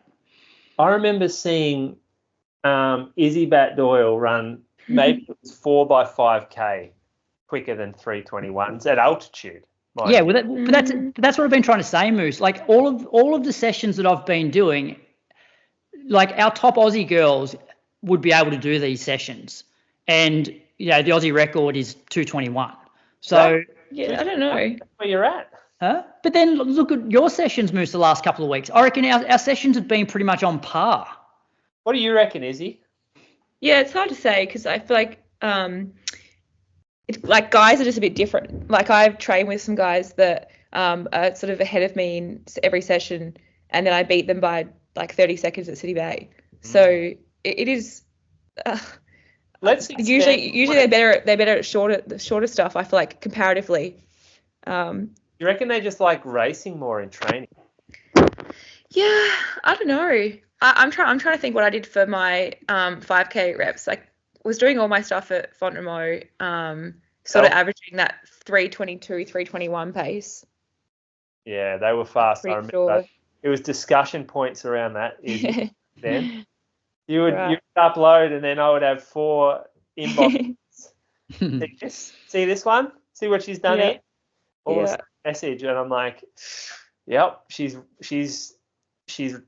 working real hard. She's at altitude. She's either going to get out of this and crush it, or she's cooked. Yeah, I think that loop that I was doing on was a bit hard to say because it had a bit of uphill, bit of downhill, bit of flat. And so it sort of depends what course you're doing it on. Well, this is like around the lakes, fairly flat. Like there's a couple it's of pretty windy, isn't it? Turns. I ran there earlier in the year, and I was doing 3 by 7 minutes, and I could not break 3:30s. Yeah, it does get windy. 14k an hour according to Zach's Strava. I noticed you hid your weather, Croaks. I don't have weather. I don't know. That's what it was yesterday, apparently. Yeah, I know. I was so surprised your race wasn't that windy. Yeah. 40, I mean, you said it was very windy, but. Well, I just feel like, if you run around Albert Park, anyone knows what it's like. It can be a nice day and you go for a run there and it still feels like you're running into a headwind, but it's just which part you're running on. 14's pretty windy there, I reckon. If 14 feels windy, I don't know about that lake. 120k, not quite as much as Izzy this week. Go 2k. Yeah, it's a Sunday then, and got out for just 55 minutes at 4:21. Definitely felt the day before in my legs. In terms of like nutrition, I got through, I reckon, 120 grams of carbs in that. And I wore the Alpha 3s for the 3x5K, which I'm still torn about race shoe. It doesn't, like it's probably a more comfortable shoe, but it feels more dead compared to the Alpha Fly 1. When you, like, if it hit the right spot in the Alpha 1, it's definitely better than the Alpha 3, I think. Yeah, interesting. I'm going to have to dig out a pair of Alpha 1s with all this chat about them lately. Yeah. Anyway, so that's my week. 120k. Over to you, Moose. Wait, Croaks, before you move on, I found my 5k session before Valencia. Mine was 3:23 pace, 3:24 pace, 3:24 pace, 3:25 pace. So you're doing better than me. No, that was altitude. But that was at altitude. No, this is Bushy Park. This is a Bushy Park, actually. I was back from Font-Romeu. All right. Well, that's just a bad session from you then. No, it was all right. Because you've gone out and run way faster in your race. I guess so. A little bit. The Font-Romeu session, you did similar. Yeah, 5x4k was a bit faster probably there. That could have been it. But, I think it's a good week, Croaks. Thank you. I'm keen to see how you go. Tell us about your week, Moose, because I reckon your marathon sessions are on par. Oh, I don't know about that, but I'll tell you about my week. But I've just skipped back too far. Oh, actually, Moose, one thing I was thinking while I was doing that 3x5k at the end of the marathon, at the end of that 20k, was it was almost identical to what you did the week before, except mentally I could break mine down into like 17-minute lots and then getting a 2-minute break. If I had to do an hour at pretty much the same pace that what you were doing, maybe 3 seconds a K slower, like that would be hard. Yeah, that was hard. Yeah. Retrospectively, I'm looking back on that was hard. Yeah. 3x5 was just manageable. Yeah. This session that I did this week felt easier than that one did. I start out the week very cruisy. Monday, I just do 6K, half an hour in the morning. And then I was at the new store, Torquay store, just doing work. I broke this one up. This is going to annoy a lot of people in the future, but I do a bit on the treadmill and a bit with the dog. So it looks terrible, but I've got 7 minutes outdoors and 20 minutes indoors. That's going to equal 6K or so. I ran with Bree the next morning. This was nice. Did a wifey run. We ran around town, called Town Loop, we call it, just this trail that goes around the border of the town. And Bree had a great run. She doesn't get pushed like that when she runs by herself. I think she enjoyed it. I liked to cruise for a little bit. We don't really talk much on these runs. I don't even know if that's the same with you if you ever run with your spouse, but it's pretty much silent the whole way. But we still enjoy each other's company, if that makes sense. Perfect. Yeah. 28 minutes in the Arvo, did that on the treadie at work. And then I ran trails the next day. So it had a bit of water, a bit of wet. So I went single track the entire run. So this was 58 minutes on single track the whole way.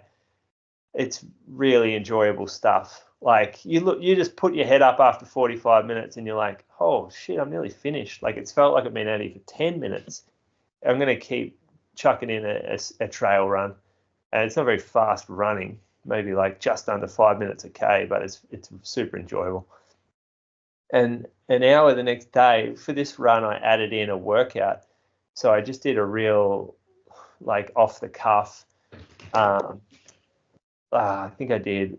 I didn't hit laps or anything. Oh yeah, I did hit laps today. So these are ones I have a lot of mental fatigue right now from this business stuff going on. So I can't actually get up midweek sessions like properly. So I just go out and do some stuff off the cuff just to make sure I get something done. So I ran 20 minutes and then I did 25 minute on minute joggish. So the paces were again pretty average. I was just doing this in heavies and I'm just running on a hilly dirt road out the back of my house. And the road, we've had a lot of rain, so it's very washed out, and so there's a lot of unstable areas. But the pace is like for anywhere from 3:40, 31, 33, 18, 18, 30, 14, 28, 29, 06, 22, 01, 56. That was a hill. that was an on, and I ran a 3:56. Anyway, got it done. Average 4:03s. Felt good for getting it finished when I didn't think I would actually get anything done that day. And again, treadie in the Arvo. I put on this Brooks Glycerin Max, which first Brooks shoe that I've really wanted to run in, and I did enjoy it actually. It's a big chunky boy. This high off the ground. It's got this new foam. We talk about it on Shoe Geeks actually. I'm not sure if that's been released yet. Has it? No, it hasn't yet. Yeah. So that'll come out. We talk a little bit about it on that, and you get to see some imagery of it. But high stack, little bit of rocker, really nice foam. You've got a pair, don't you, Brad? Yeah, we're reviewing it. I think next week, Moose.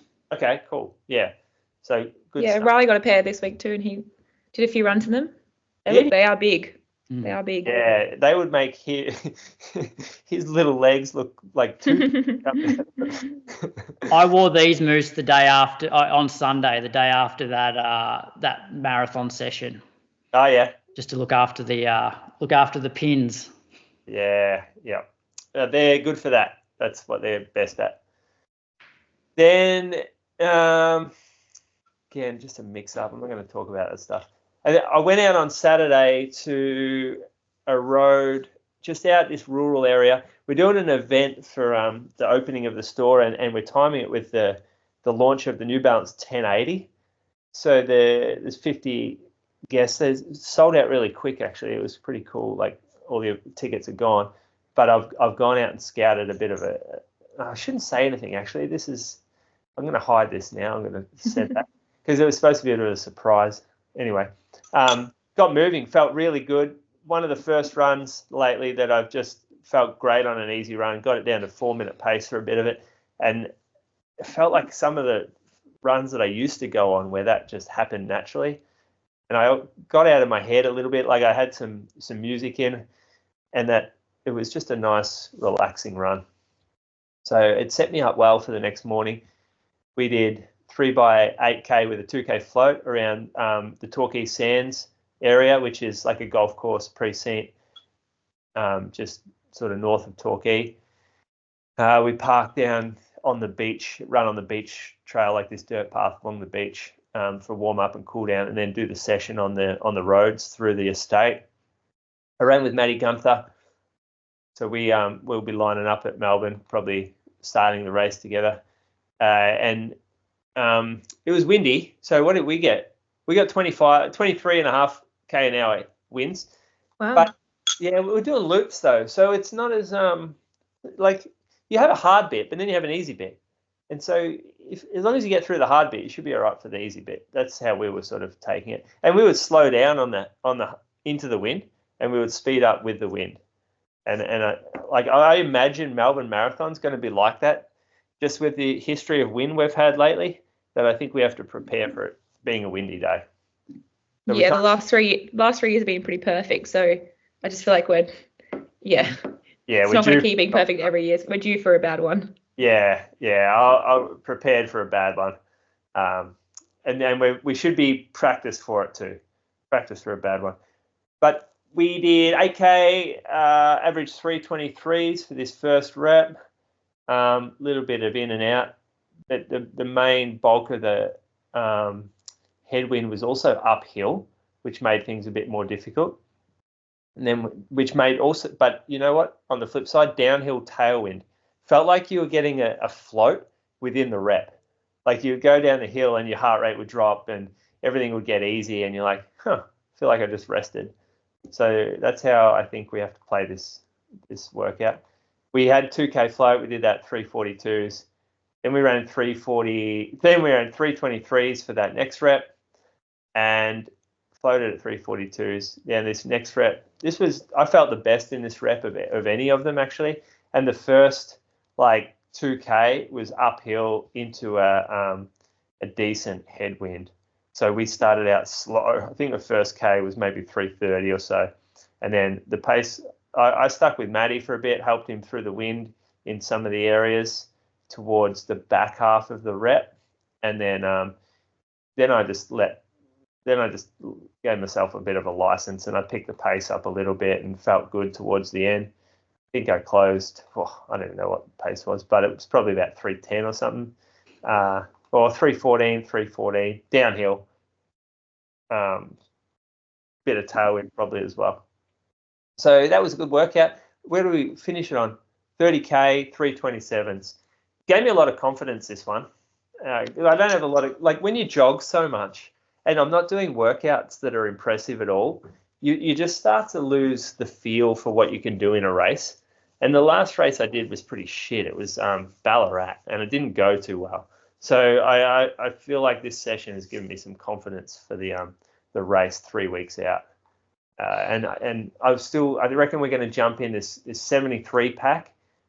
That's what we'll go through halfway in, and it might change depending on the next 3 weeks, or depending on the weather, or what happens just within the dynamic of the race early. But that'll be kind of the plan, I think, the conservative plan. It's a good session, Moose. 30K at 3:27s and feeling good doing it. Felt good at the end. Yeah. There were a few spots I didn't feel too good, but we that's the nature of marathon training, isn't it? Yep. All right, so that was me. 100. Shit, I beat you, both of you. How about Oh, I don't beat anyone at the moment, so that's huge for me. Win for the week? Win? Yeah. 128 for me. That's my biggest week in so long.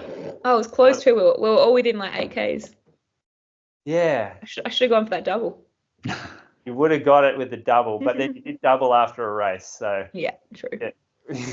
I'd take it. I'd take an Aussie record over 130k a week though. Over beating Moose in a week. Yeah. That's all right. Well, Sunday was pretty impressive though. Why don't we thank some patrons now, and then we can get into some race chat. So I'm going to throw to you, Croaks. What are you, Green? Yeah, so I got Alistair Marshall. Alistair's from Scotland and runs for Central/Stirling University. Has PBs of 3:48 for 1500, 8:16 for 3K, 14:06 at the 2023 British Milers meet in Birmingham, and 30:23 for 10K, which was at the 2021 Tilly 10K. He also represented Great Britain at the 2021 European Under-20 Champs in the 5K, where he finished 16th. But unfortunately, based on his Strava, it looks like he's been battling some injuries since about April, but I had a look today and he's building back up. I don't know if you remember, Moose, but Alistair was the guy that called in during one of the Olympic episodes. First one, wasn't it? Wasn't it the first one? It wasn't the first one. It was the one that Brady was on with Benita and Ellie. Yes, I remember. I do remember. I listened to it. I listened to Alistair. Yeah, he was good value. He called in basically asking whether they thought Jess Hull had enough sort of closing speed to compete in that 1500. But obviously class runner with those PBs, and he's really young as well. So thanks for your support, Alistair, and hopefully you're over that injury. Yeah, he's going places. Izzy, do you want to take us through the next one? Yep, so James Healy lives in Sydney. He has a best 10K of 38:05 from the Sydney Harbour 10K. Also ran 88 minutes at the 2019 Orange Half, and recently 3:13 at this year's Sydney Marathon. So that's great that was one of the many people who ran the Sydney Marathon and helping it get to be a major next year. Hey, is that a good marathon time based off his half? Based off his half, yeah, it is. I think he probably has a bit of room to improve in the marathon. What formula still. did you use then? Well, I just know that the marathon is a lot harder than the half, and so like with people that I've coached, you can put in VDOT and see what's a sub 3 marathon, 1:22, whatever it says for a half. I can't remember exactly. But I just feel like the marathon's harder. Like people struggle more with fueling, getting the Ks in, the long runs, the preparation. And so it's sort of just easier to get that half marathon time. It doesn't always translate. So I feel like the formulas that you can read are usually a bit off. Like you have to add maybe 7 to even 10 minutes onto the marathon time, just for people who are more like closer to that recreational runner category. I think for the elites, the formulas are a bit more on par. Yeah. So I just feel like a lot of people think that like 3-hour marathon is such a big target, but people forget that the pace to run a 3-hour marathon or 2:59 and the pace to run 3:10, it's a big difference in how they're going to feel per kilometre. So yeah, I think that look, I'd have to see his training and know what he's doing, but I feel like he can probably improve that marathon if he gets maybe more Ks in the legs and just ticks all the boxes that you need to tick for a marathon to go really well. Also, Sydney's not the fastest course. Like I know they improved it this year, but it's still certainly not the best. And I haven't really heard like what the congestion was like on course or how people kind of felt, but it was a big one, that's for sure. And at that pace at 3 to 3:15, like you're going to have big crowds. Yeah. I think Croaks actually copped a lot of haters messaging him, just wanting to bully about his comments last week. Really? Very elitist he was. That was the main vibe of all these comments. I was going to bring that up later, but thanks for bringing that up now. Muzzle free, Moose. Muzzle free. We are here. What do you think? What do you think on the kind of half to marathon and this particular? No, I think you're right. I think you're right about that. I think it's too easy to just say, "Oh, you do this and put it 7 minutes on." It's not. But whatever it is, it's like so many people have trouble with the marathon compared to the half. The half, you can take it, can't you? Like you can rock up. Yeah, you can get away with like not having weeks on weeks stacked together. You can kind of pull it out. I'm just like, it's just funny because there's a couple people that I know who are actually pretty close to in our group these times, and like their half indicates they should run a little bit faster in the marathon, but it's just so hard to nail on marathon day. Be coaching. That's why Moose, I was a bit worried when we had Jeff Risley on a few weeks back, where he was like umming and ahhing sort of which pace he was going to go out at, and it was like, oh, I think I'm going to go for the faster one and just see what happens. And I feel like he's the type of guy that, you know, ran his 73 minutes for the half at Burnley, but I don't think you can use the calculator for somebody like him that, you know, only runs like 4 times a week. Like, I feel like I'm going to struggle more with the marathon than the half for sure. Exactly, and especially given his background, where it's like, you know, the speed's not an issue, but the strength probably will be come 35k. So, Jeff, I just looked at VDOT. VDOT says an 88-minute half marathon is equivalent to a 3:03. So 10 minutes onto that, as I said. That's pretty soft from James at Sydney then. Well, I just think it shows the reality of recreational runners. It's really hard to get. You can't expect them to be running 100k weeks or 160k weeks. Yes. So, well, what does James do for a living? So he's a marketing lead at Stake, which is an investing platform on a mission to provide a seamless and immersive experience that breaks barriers for ambitious investors. So I reckon James is probably a pretty busy guy, corporate life in Sydney. Getting his training in and running a 3:13 marathon, pretty impressive. But hopefully maybe next year he can bank a bit more training and maybe even go for that sub 3. And would you consider yourself an ambitious investor? No, I wish I knew more about it. Someone else handles that side of things for you. I mean, as you'd know, you invest a lot of stuff back into your business. So you feel like it's pretty easy just to keep putting stuff back into growing more and doing more things. And good answers. Olympics, they gave you the media training and I like it. They didn't. No, they really didn't. This is all my schooling. I have to thank Richard Cargeege from Perth. So he's run 21:02 at the Perry Lakes Park Run and 1:41 at the 2011 Perth City to Surf Half Marathon.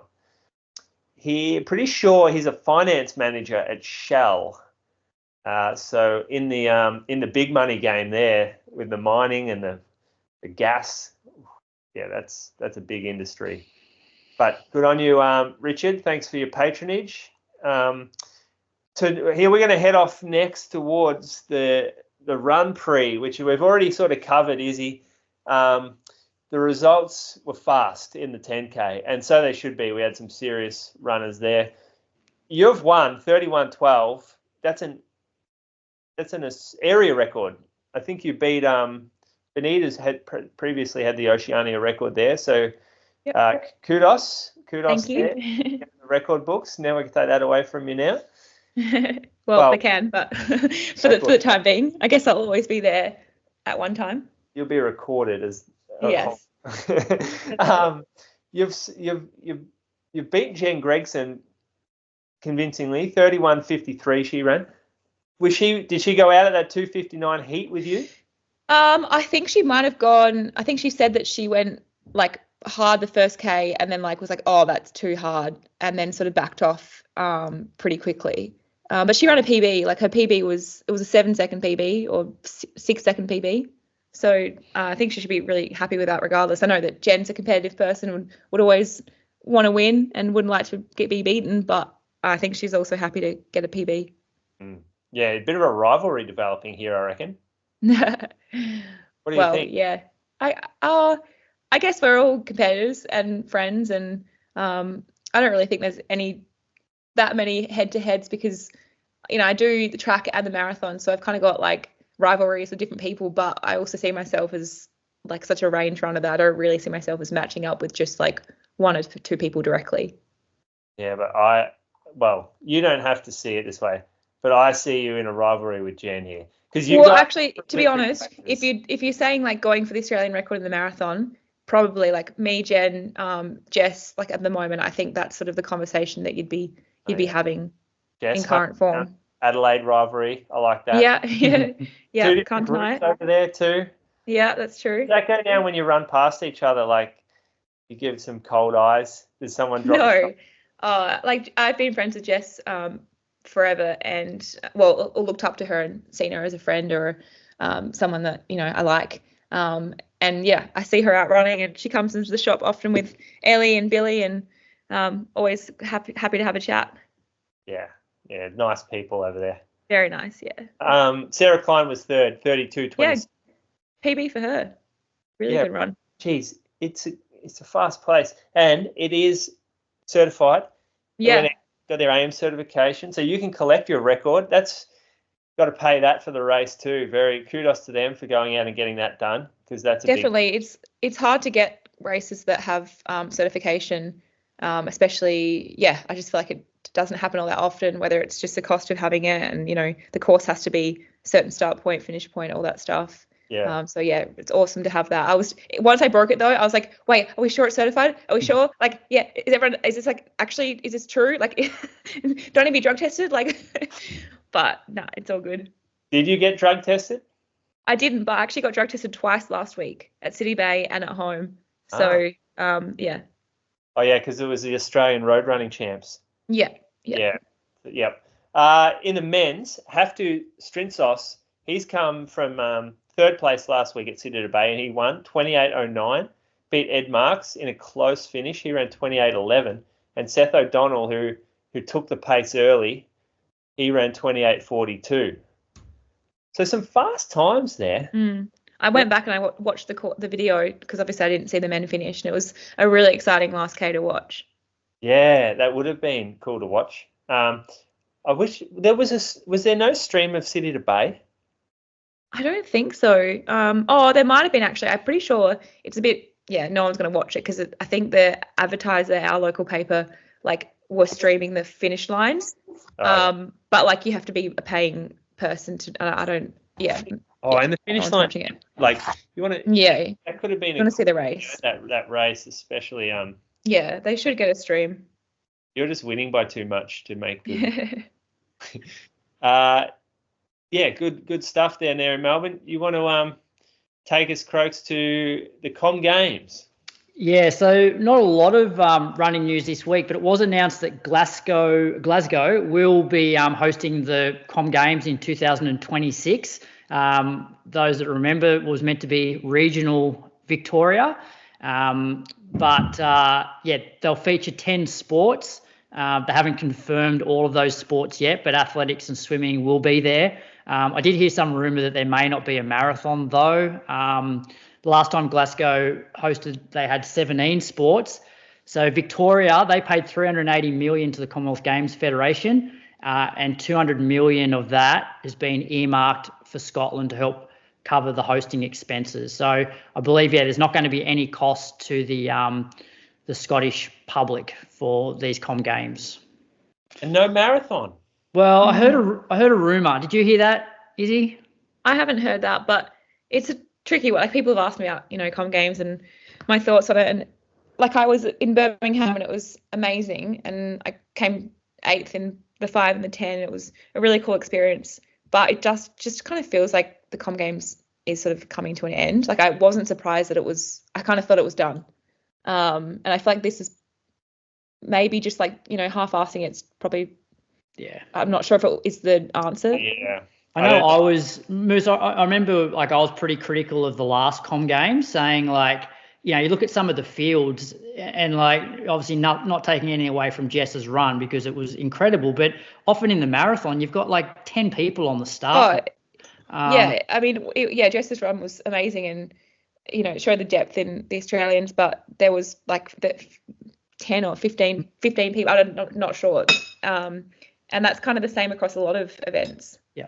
I think the steeplechase, they didn't even have 8 people in the steeplechase. Like, I felt like it was, the men's 1500 was legit. I think, the only guys that were really missing were Ingebrigtsen and Katia at the time. Yeah. Like that was pretty much a world-class sort of field, but yeah, a lot of them are watered down. So it does serve a purpose of being like a really good event for people sort of at our level, where we're not going to be medaling at a Olympics or a World Championships, but it's an opportunity to maybe be competing for medals, you know, in a still competitive but not as extreme way. But I don't know, like the 5K, I remember having 24 people on the start line. That was pretty big because it was just one, like it was no heats, just a final.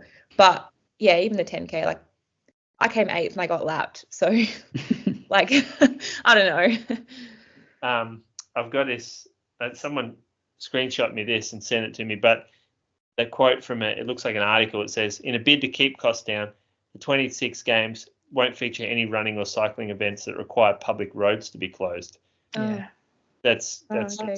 Yeah. Hampton Park will also not be used as a venue for athletics, with track and field events instead taking place at the much smaller Scottstoun Stadium.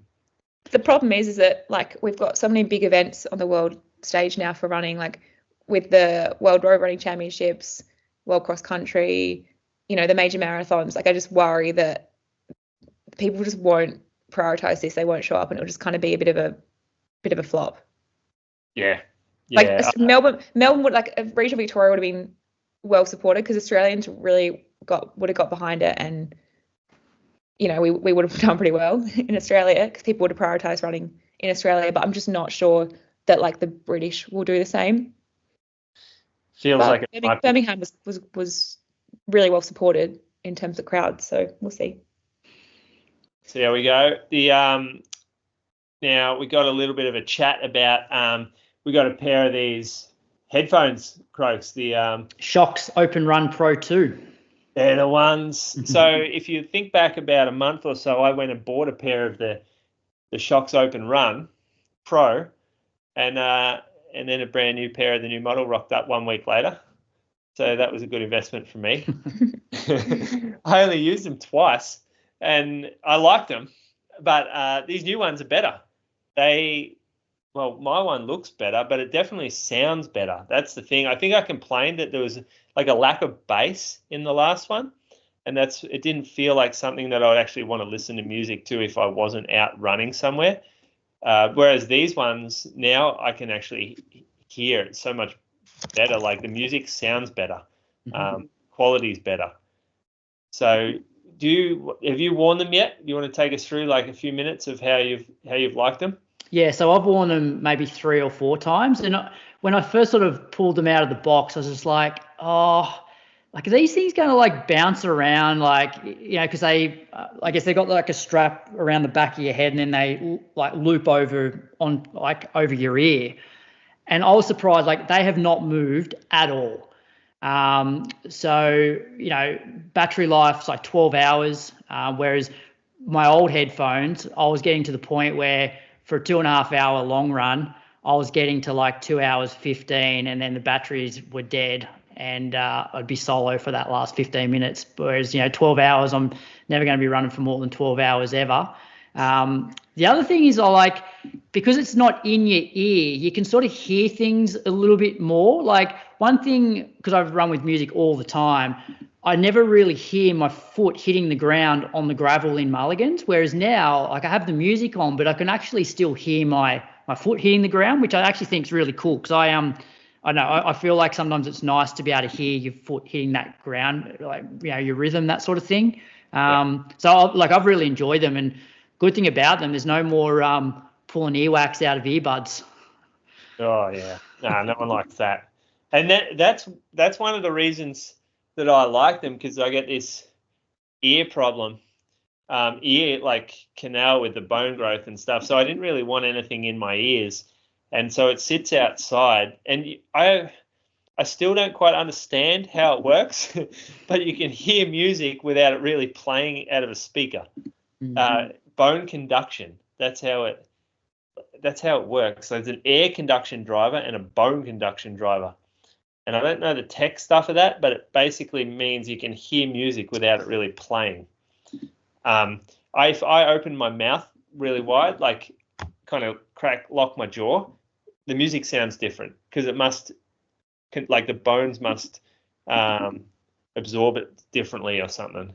It's a very interesting thing, but it helps me out on the back roads because you get the country boys coming in their utes and they're coming very fast and they're going around dirt corners, and it's nice for me to know when something's coming because it can get pretty scary out there if something comes up behind you when you're not expecting it. And I like that I can charge it, like if it's a low charge, chuck it on the charger, and you basically only need 5 minutes and you get 2.5 hours. Mm-hmm. So if you accidentally leave it to go flat, then you get 5 minutes while you do your shoes up, and you get 2.5 hours that you can use it for. Sweat and water resistant too, so if it pisses rain while you're out there, you're all good. No need to worry about that.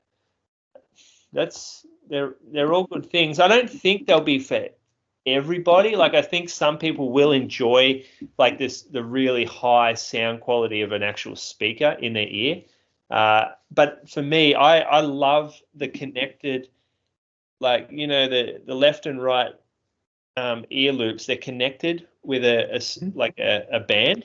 Yeah. And I like that. So I like to know that they're going to stay on, because I've got these eardrum or these ear holes, whatever, that everything falls out of. That it comes with 7, like you buy those earpods that have 7 different attachments, and I try them all and none of them fit me. So I actually look for things like this, the ones that hook over the ears. Mm-hmm. But yeah, pretty happy. There's a few notes from Brady. He wanted to get his points across. He doesn't like to get left out, does he? No, he doesn't. Well, it's his baby. This is his show. Yeah, he's real nervous when he's not on it. You should see Izzy. He sends us messages like, "Oh, did you get on the show okay? And are you guys going all right? Do you need me to come in?"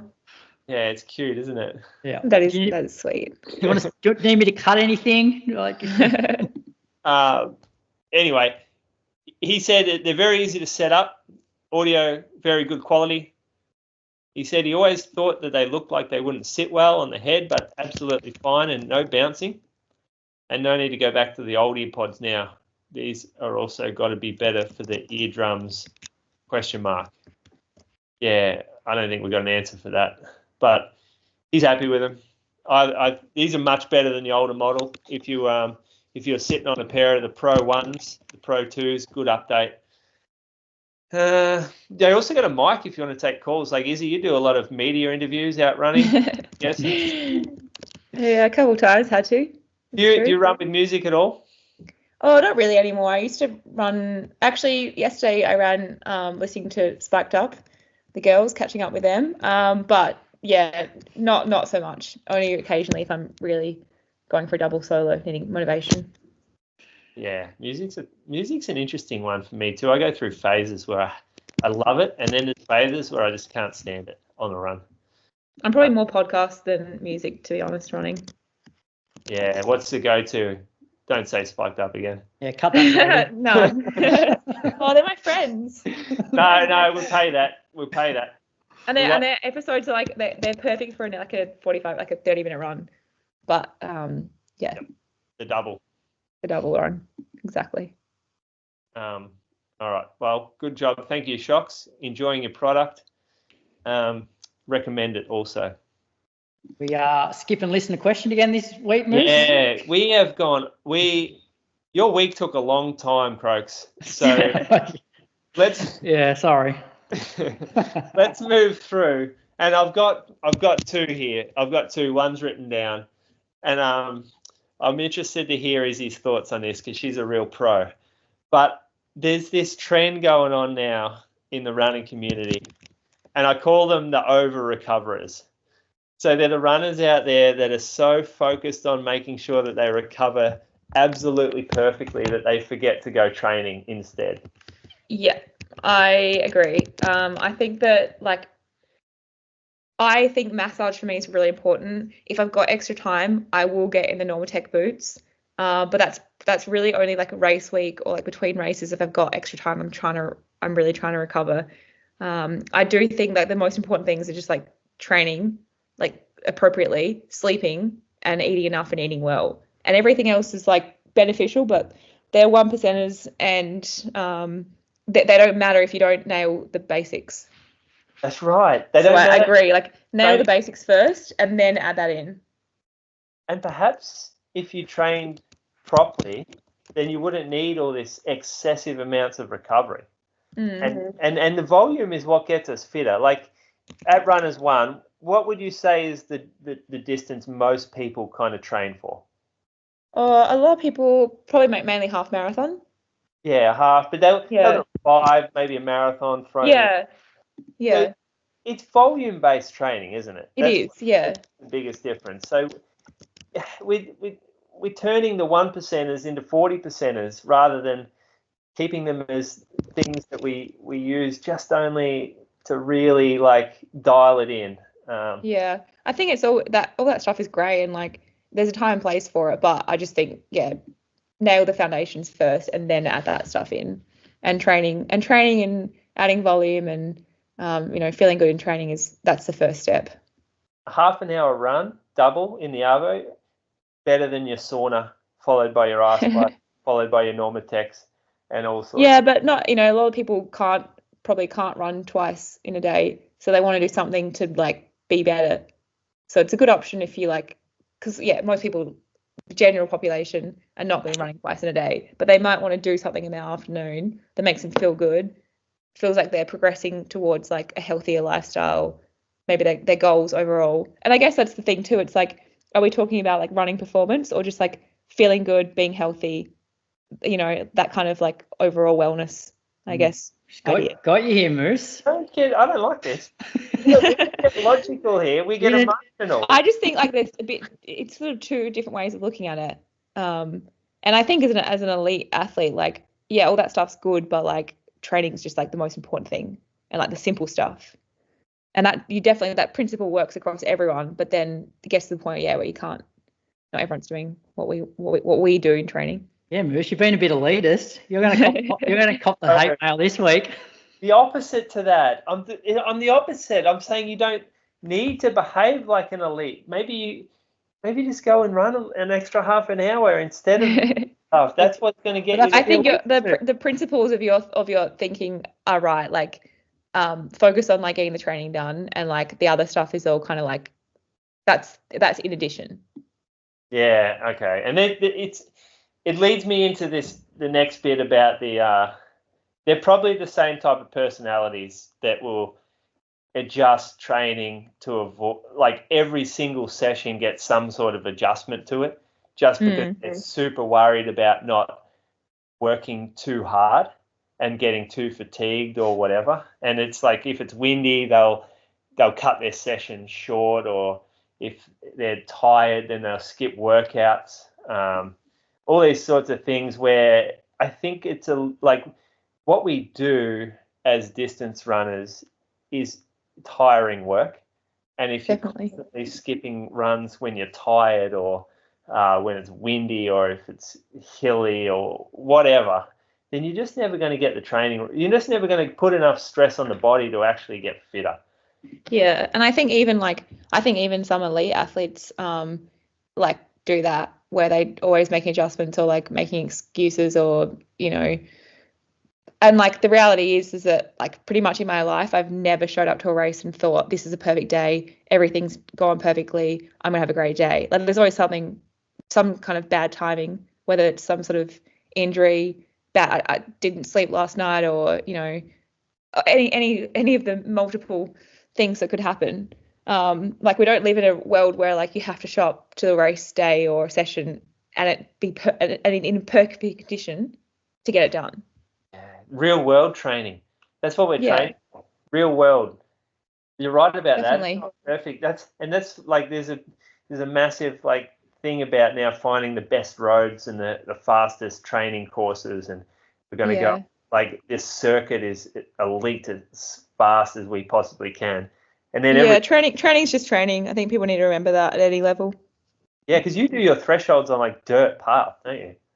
Yeah, like in Hoyos we did our threshold on like this undulating like dirt path, and it's good. But I just think about it like when I train out with Runners One, like we'll mark the cone for the 1K, and like it might be a little bit under, it might be a little bit over, doesn't really matter as long as you're only comparing, like you're not overanalyzing it like based on like 2 sessions that are different. Yeah. Yes. So your body doesn't really know. Your heart doesn't know. Your body doesn't really know. Although I am the sort of person that I could not have it under. I would just have to run past the cone to keep going. That's a whole other story. To your watch speed? Until like I get a K, yeah. And then yell at Riley for putting the cone. And then move the cone. All right. Well, what do we got coming up? Izzy, you probably got another few races before we see you on the marathon course. Yeah, I'll be doing Melbourne half, so I'm really excited to be there for a great weekend. I've done the half there, I've won it, done the marathon, come second, ran my debut marathon there. It's a great weekend. It's so fun, like to be at a race where you've got heaps of elites, but you've got big crowds and lots of people running PBs. And yeah, as I said earlier, like I do think we're probably going to get a bad weather day, just sort of due for it after a couple of really good weather days for Melbourne Marathon the last couple of years. But fields sound strong. So it's going to be so good. What, you, Leanne, Jess, yeah. I don't know who else. I think Caitlin's doing her first half, but I'm not sure who else. But yeah, it will be like just the 3, just Leanne, Jess, and myself will be a really good race. So should be good. Yes, should be. That'll be real cool. But I don't have anything planned other than that at this stage. Need to get some training. I guess Burnie 10, you'll be sort of in marathon training then? It's tempting. It's possible. It's definitely possible. Like Cash. Noose is such a fun run too. Yeah. They're all great opportunities to run fast and earn some prize money, but also have to weigh up training too, which you understand. Yeah. Yeah. All right. Well, you got a training camp before Valencia, or are you going to do it in Adelaide? No, I'm prepping in Adelaide this time, which is nice. It should be good weather. Just got to manage like sort of the work-life balance. That's my only thing. But if I can do that, then it all should be good. You didn't mention work once in this past weeks of training. Yeah, well, I was doing work. You're cheering the run. Oh, there's a lot more that goes into running a business than I know. being out and about. I know. But yeah, these other two don't know. This week was a little bit weird between races, and all my days were a bit off. I feel like I didn't have as much structure and wasn't as productive on that front. But yeah, I do like, personally, I actually like having other stuff in my life. Like I know it's all very centered on running, but I'm just not the kind of person that could do nothing all day apart from, do 2 runs and gym. And even when I'm traveling overseas, like I'm still working remotely for a couple hours a day most of the time, which I think is beneficial for me, but it's not the same for everyone. Yeah, you got this puppy to keep you tucked down. Yeah. That's a fun job. Yeah. What's its name? This puppy? Rufus, but I don't actually pick him up until Wednesday now. So yeah, from the RSPCA. So yeah, just prepping now, getting ready. Rufus, do some take him to puppy school. Do some research. Oh, that's where it starts. Do some research on force-free training versus balanced training. I want to hear where you land on it all. All right, I'll let you know. Berlin Marathon's coming up. Do we have any Aussies heading there? Tara Palm, actually, from SA. She's doing it. Okay. Not sure who else. She aimed for 30? I'd say so. I think she ran 2:32 in Osaka. Yeah. That was a tough day. Like everyone who ran well there, like that was tough. It looked tough. Hard to finish that day. Yeah, exactly. It's always hard to finish in Osaka, isn't it, Moose? Of course, I reckon. Just the weather, it looked bitterly cold. It was. And like some of the women who, the winning time versus PBs was pretty different. But yeah, Tara should have I think she should be in PB shape for a sub 2:30. She's tough. She battled last year there, battled out well. So yeah. Don't doubt it. Croaks, you probably have some impressive workout to do this week. No, I've pretty much put the cue in the rack, Moose. No more big workouts. Don't go too early here, mate. You've still got weeks left. Yeah, I know. I'm back to sort of training like a 10K runner for the next 3 weeks. So trying to just freshen up, trying to maybe find a little bit of speed. But like my long run this Sunday is 2 hours. What do you need speed now for? No, I just want to start to feel just a little bit more efficient at, sub 320 kilometre pace, just so that low 320s doesn't feel like I'm on my limit. Yeah, I gotcha. I was actually thinking of the same thing. Yeah, like I think now, like the strength's there. Now I need to just freshen up, and I still feel like you can make a few gains in terms of that efficiency over the next few weeks with some, like I'm going to do a track session tomorrow.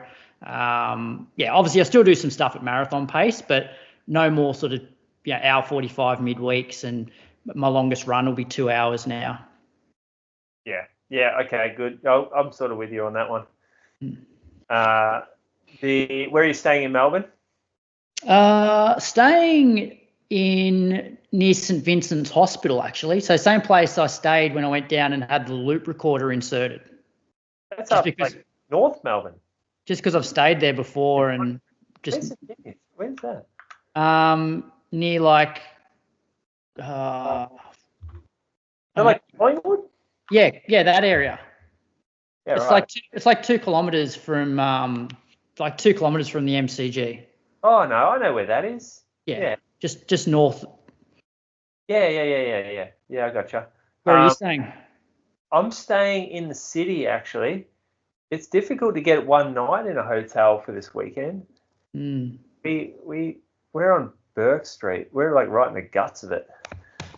Should be, so I'll just jog down to the start line in the morning. Yep. Out of there though. After that, straight home. I haven't booked yet. It's making me a little bit nervous. Surely you get looked after.